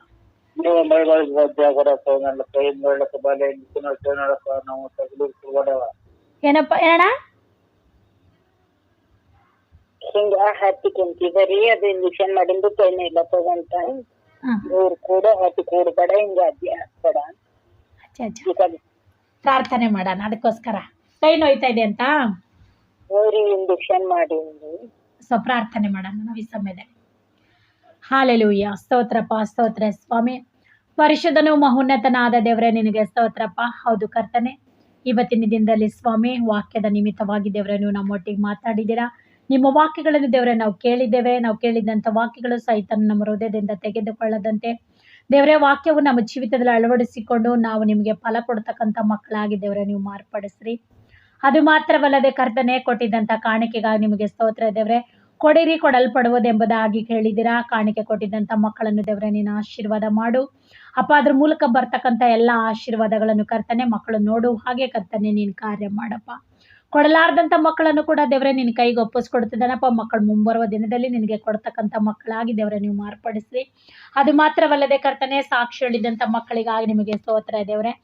ದೇವರಾತ್ಮನೇ ಅಪ್ಪ, ಮಲ್ಲಮ್ಮ ಅವರು ಸ್ವಾಮಿ ಹೊಲದಲ್ಲಿ ಹುಳುಗಳು ಬರಬಾರ್ದು, ತೊಗರಿಗಳಿಗೆ ಹುಳು ಆಗಬಾರ್ದು ದೇವರೇ, ನೀನು ನೋಡ್ಕೊಳ್ಬೇಕು ಅಂತ ಹೇಳಿದಾಗ ದೇವರೇ ಹೊಲದಲ್ಲಿ ಇರ್ತಕ್ಕಂಥ ತೊಗರಿ ಮೇಲೆ ಇರ್ತಕ್ಕಂಥ ಎಲ್ಲ ಹುಳುಗಳನ್ನು ದೇವರೇ ನೀವು ತೆಗೆದು ಹಾಕಿದ್ದೀರಾ. ಆ ಬೆಳೆಯನ್ನು ಒಳ್ಳೆ ರೀತಿಯಿಂದ ದೇವರೇ ನೀವು ಕಾಪಾಡಿದ್ದೀರಾ ಸ್ವಾಮಿ. ನಿಮಗೆ ಸ್ತೋತ್ರ ದೇವರೇ. ಅದು 100ಕ್ಕೆ 100ರಷ್ಟು ದೇವರೇ ಬೆಳೆಯನ್ನು ಕೊಯ್ಯುವಾಗ ಅವ್ರ ಫಲ ಕಾಣುವಂತೆ ಕರ್ತನೆ ನೀನು ಕಾರ್ಯ ಮಾಡಪ್ಪ. ನಿನಗೆ ಸ್ತೋತ್ರ ದೇವರೇ. ಇನ್ನೂ ಆ ಮಕ್ಕಳು ಹೆಚ್ಚಿನ ರೀತಿ ನಿಮಗೆ ಸಾಕ್ಷಿ ಕೊಟ್ಟು ನಿಮ್ಮ ನಾಮ ಘನಪಡಿಸ್ಲಿಕ್ಕೆ ಆಗುವಾಗೆ ದೇವರೇ ನೀವು ಸಹಾಯ ಮಾಡಿರಿ ಸ್ವಾಮಿ. ತಂದೆಯಾದ ದೇವರೇ, ರಾಜಶೇಖರನ್ನು ನಿನ್ನ ಕೈ ಕೊಡ್ತಾ ಇದ್ದಾನಪ್ಪ. ಮಗನನ್ನು ದೇವರೇ ನೀವು ಮುಟ್ರಿ. ಆ ಮಗನು ಕೂಡ ದೇವರೇ ನಿಮ್ಮನ್ನು ನಂಬಿ ನಿಮ್ಮ ಸನ್ನಿಧಿಗೆ ಬಂದು ನಿಮ್ಮನ್ನು ಆರಾಧನೆ ಮಾಡುವಾಗ ದೇವರೇ ಕಾಲು ಸ್ವಲ್ಪ ಮಟ್ಟಿಗೆ ಹೇಳುವುದಕ್ಕೆ ದೇವರು ಕಾರ್ಯ ಮಾಡಿದ್ದಾರೆ ಎಂಬುದಾಗಿ ಸಾಕ್ಷಿ ಹೇಳುವಾಗ ದೇವರೇ ಆ ಮಗನು 2 ಕಾಲಿನಿಂದ ಸ್ಪಷ್ಟವಾಗಿ ನಡೆಯುವುದಕ್ಕೆ ನಾನು ಕರ್ತನೆ ನೀನು ಕಾರ್ಯ ಮಾಡಪ್ಪ. ಹಾಗೆ ಮಾಡಿದ್ದಕ್ಕಾಗಿ ನಿನಗೆ ಸ್ತೋತ್ರ ಕರ್ತನೆ. ನೀನು ನಂಬಿಕೊಂಡು ಪ್ರಾರ್ಥನೆಯಲ್ಲಿ ಏನೇನು ಬೇಡಿಕೊಳ್ತಿ ಅದನ್ನೆಲ್ಲ ಹೊಂದುತ್ತಿ ಎಂಬುದಾಗಿ ಹೇಳಿದ್ರಪ್ಪ. ಮಗನು ಒಳ್ಳೆ ರೀತಿಯಿಂದ ನಡೆಯುವುದಕ್ಕೆ ಕರ್ತನೆ ನೀನು ಕಾಲು ಕೊಡ್ತೀರಿ ಎಂಬುದಾಗಿ ನಾವು ನಂಬಿದ್ದೇವೆ ಸ್ವಾಮಿ. ಯಾಕಂದರೆ ಕುಂಟರಿಗೆ ಕಾಲು ಕೊಟ್ಟಿದ್ದಂಥ ದೇವರು ನೀನಪ್ಪ. ಆ ಮಗನಿಗೆ ಮಧ್ಯಾಂತರದಲ್ಲಿ ಕರ್ತನೆ ಮಾಟ ಮಂತ್ರದ ಶಕ್ತಿಯಿಂದ ಮಗನ ಕಾಲುಗಳು ಬಿದ್ದು ಹೋಗಿರುವಾಗ ದೇವರೇ, ಬಿದ್ದು ಹೋಗಿದ್ದಂಥ ಕೈ ಕಾಲುಗಳಿಗೆ ದೇವರೇ ನೀವು ತಾನೇ ಬಲ ಕೊಟ್ಟು ಆ ಮಗನು ಸ್ಪಷ್ಟವಾಗಿ ಹಾದಿ ನಡೆಯುವುದಕ್ಕೆ ಕರ್ತನೆ ನೀನು ಕಾರ್ಯ ಮಾಡಪ್ಪ. ಅದು ಮಾತ್ರವಲ್ಲದೆ ಕರ್ತನೆ, ಇಂಜೆಕ್ಷನ್ ಕೊಟ್ಟಿದ್ದಂಥ ಕೈ ನೋಯ್ತಾ ಇದೆ ಎಂಬುದಾಗಿ ಹೇಳುವಾಗ ದೇವರೇ ನಮ್ಮ ನೋವಿಗೆಲ್ಲ ವೈದ್ಯನು ನೀನೇ ಆಗಿದೆಯಾ ಸ್ವಾಮಿ. ನಿಮ್ಮ ಗಾಯುಳ್ಳ ಹಸ್ತದಿಂದ ಮುಟ್ಟಿ ಸ್ವಾಮಿ ಆ ಕೈ ನೋವಿನಿಂದ ಸಂಪೂರ್ಣವಾದ ಬಿಡುಗಡೆಯನ್ನು ಕೊಟ್ಟು ದೇವರೇ ಮಗನ ಮುಂದಿನ ವಾರದಲ್ಲಿ ದೇವ ನಿನಗೆ ಸಾಕ್ಷಿ ಕೊಡುವಂತೆ ಸಪ ನೀನು ಅದ್ಭುತ ಮಾಡು ತಂದೆ. ನೀವು ಅದ್ಭುತ ದೇವರು ಕರ್ತನೆ, ನೀವು ಅದ್ಭುತ ಮಾಡ್ರಿ. ಅವ್ರು ತಿಂತಕ್ಕಂಥ ಅನ್ನಪಾನಗಳನ್ನು ಸೇವಿಸ್ತಕ್ಕಂಥ ಅನ್ನಪಾನಗಳನ್ನು ದೇವರೇ ನೀವು ಆಶೀರ್ವಾದ ಮಾಡ್ರಿ. ಮದ್ದು ಮಾತ್ರೆಗಳನ್ನು ದೇವರೇ ನೀವು ಆಶೀರ್ವಾದಿಸ್ರಿ. ಎಲ್ಲಾದ್ರ ಮೂಲಕವಾಗಿ ದೇವರೇ ನಿಮ್ಮ ನಾಮ ಮಹಿಮೆ ಹೊಂದಲಿ ಕರ್ತನೆ. ಮಗನಿಗೆ ಸಂಪೂರ್ಣದ ಆರೋಗ್ಯವನ್ನು ಕೊಡ್ತೀರಿ ಎಂಬುದಾಗಿ ಯೇಸು ಕ್ರಿಸ್ತರ ಅಧಿಕಾರವುಳ್ಳ ನಾಮದಲ್ಲಿ ಪ್ರಾರ್ಥಿಸಿ ಬೇಡಿ ಹೊಂದಿರ್ತೇವೆ ನಮ್ಮ ಜೀವ ಇರುವಂಥ ಒಳ್ಳೆ ತಂದೆ. ಆಮೇನ್ ಆಮೇನ್. ಪರಲೋಕದಲ್ಲಿರುವ ನಮ್ಮ ತಂದೆ, ನಿಮ್ಮ ನಾಮವು ಪರಿಶುದ್ಧವೆಂದು ಎಣಿಸಲ್ಪಡಲಿ. ನಿಮ್ಮ ರಾಜ್ಯವು ಬರಲಿ. ನಿಮ್ಮ ಚಿತ್ತವು ಪರಲೋಕದಲ್ಲಿ ನೆರವೇರುವ ಪ್ರಕಾರ ಭೂಲೋಕದಲ್ಲಿ ನೆರವೇರಲಿ. ನಮ್ಮ ಅನುದಿನದ ಆಹಾರವನ್ನು ಈ ಹೊತ್ತು ದಯಪಾಲಿಸು. ನಮಗೆ ತಪ್ಪು ಮಾಡಿದವರು ನಾವು ಕ್ಷಮಿಸುವ ರೀತಿ ನಮ್ಮ ತಪ್ಪುಗಳನ್ನು ಕ್ಷಮಿಸು. ನಮ್ಮನ್ನು ಶೋಧನೆ ಒಳಗಡೆ ಸೇರಿಸದೆ ಕೆಡಿನಿಂದ ತಪ್ಪಿಸು. ಯಾಕೆಂದರೆ ರಾಜ್ಯವು ಬಲವು ಮಹಿಮೆಯು ಸದಾಕಾಲವು ನಿಮ್ಮದಾಗಿದೆ ಸ್ವಾಮಿ. ಆಮೇನ್ ಆಮೇನ್ ಆಮೇನ್. ನನ್ನ ಮನವೇ ಯೆಹೋವನನ್ನು ಕೊಂಡಾಡು, ನನ್ನ ಸರ್ವೇಂದ್ರಿಗಳಾದ ಪವಿತ್ರ ನಾಮವನ್ನು ಕೀರ್ತಿಸಲಿ. ನನ್ನ ಮನವೇ ಯೆಹೋವನನ್ನು ಕೊಂಡಾಡು, ಆತನು ಮಾಡುವ ಉಪಕಾರಗಳಲ್ಲಿ ಒಂದನ್ನೂ ಮರೆಯಬೇಡ. ಆಮೇನ್. ನಾವು ಅಂತ್ಯದ ಆಶೀರ್ವಾದಕ್ಕೋಸ್ಕರ ನಾವು ತಲೆಬಾಗುವಂತಹವರಾಗಿರೋಣ. ಈಗ ನಮ್ಮ ಕರ್ತನಾದ ಯೇಸು ಕ್ರಿಸ್ತನ ಕೃಪೆಯು, ತಂದೆಯಾದ ದೇವರ ಪ್ರೀತಿಯು ಇಂದು ಎಂದು ಸದಾಕಾಲವು ನಮ್ಮೊಂದಿಗೂ ನಮ್ಮ ಪ್ರಾರ್ಥನೆ ಒಂದಿಗೂ ಯೇಸು ಕ್ರಿಸ್ತನ 2ನೇ ಬರಣದವರೆಗೂ ನೆಲೆಗೊಂಡಿರಲಿ ಎಂಬುದೇ. ಆಮೇನ್.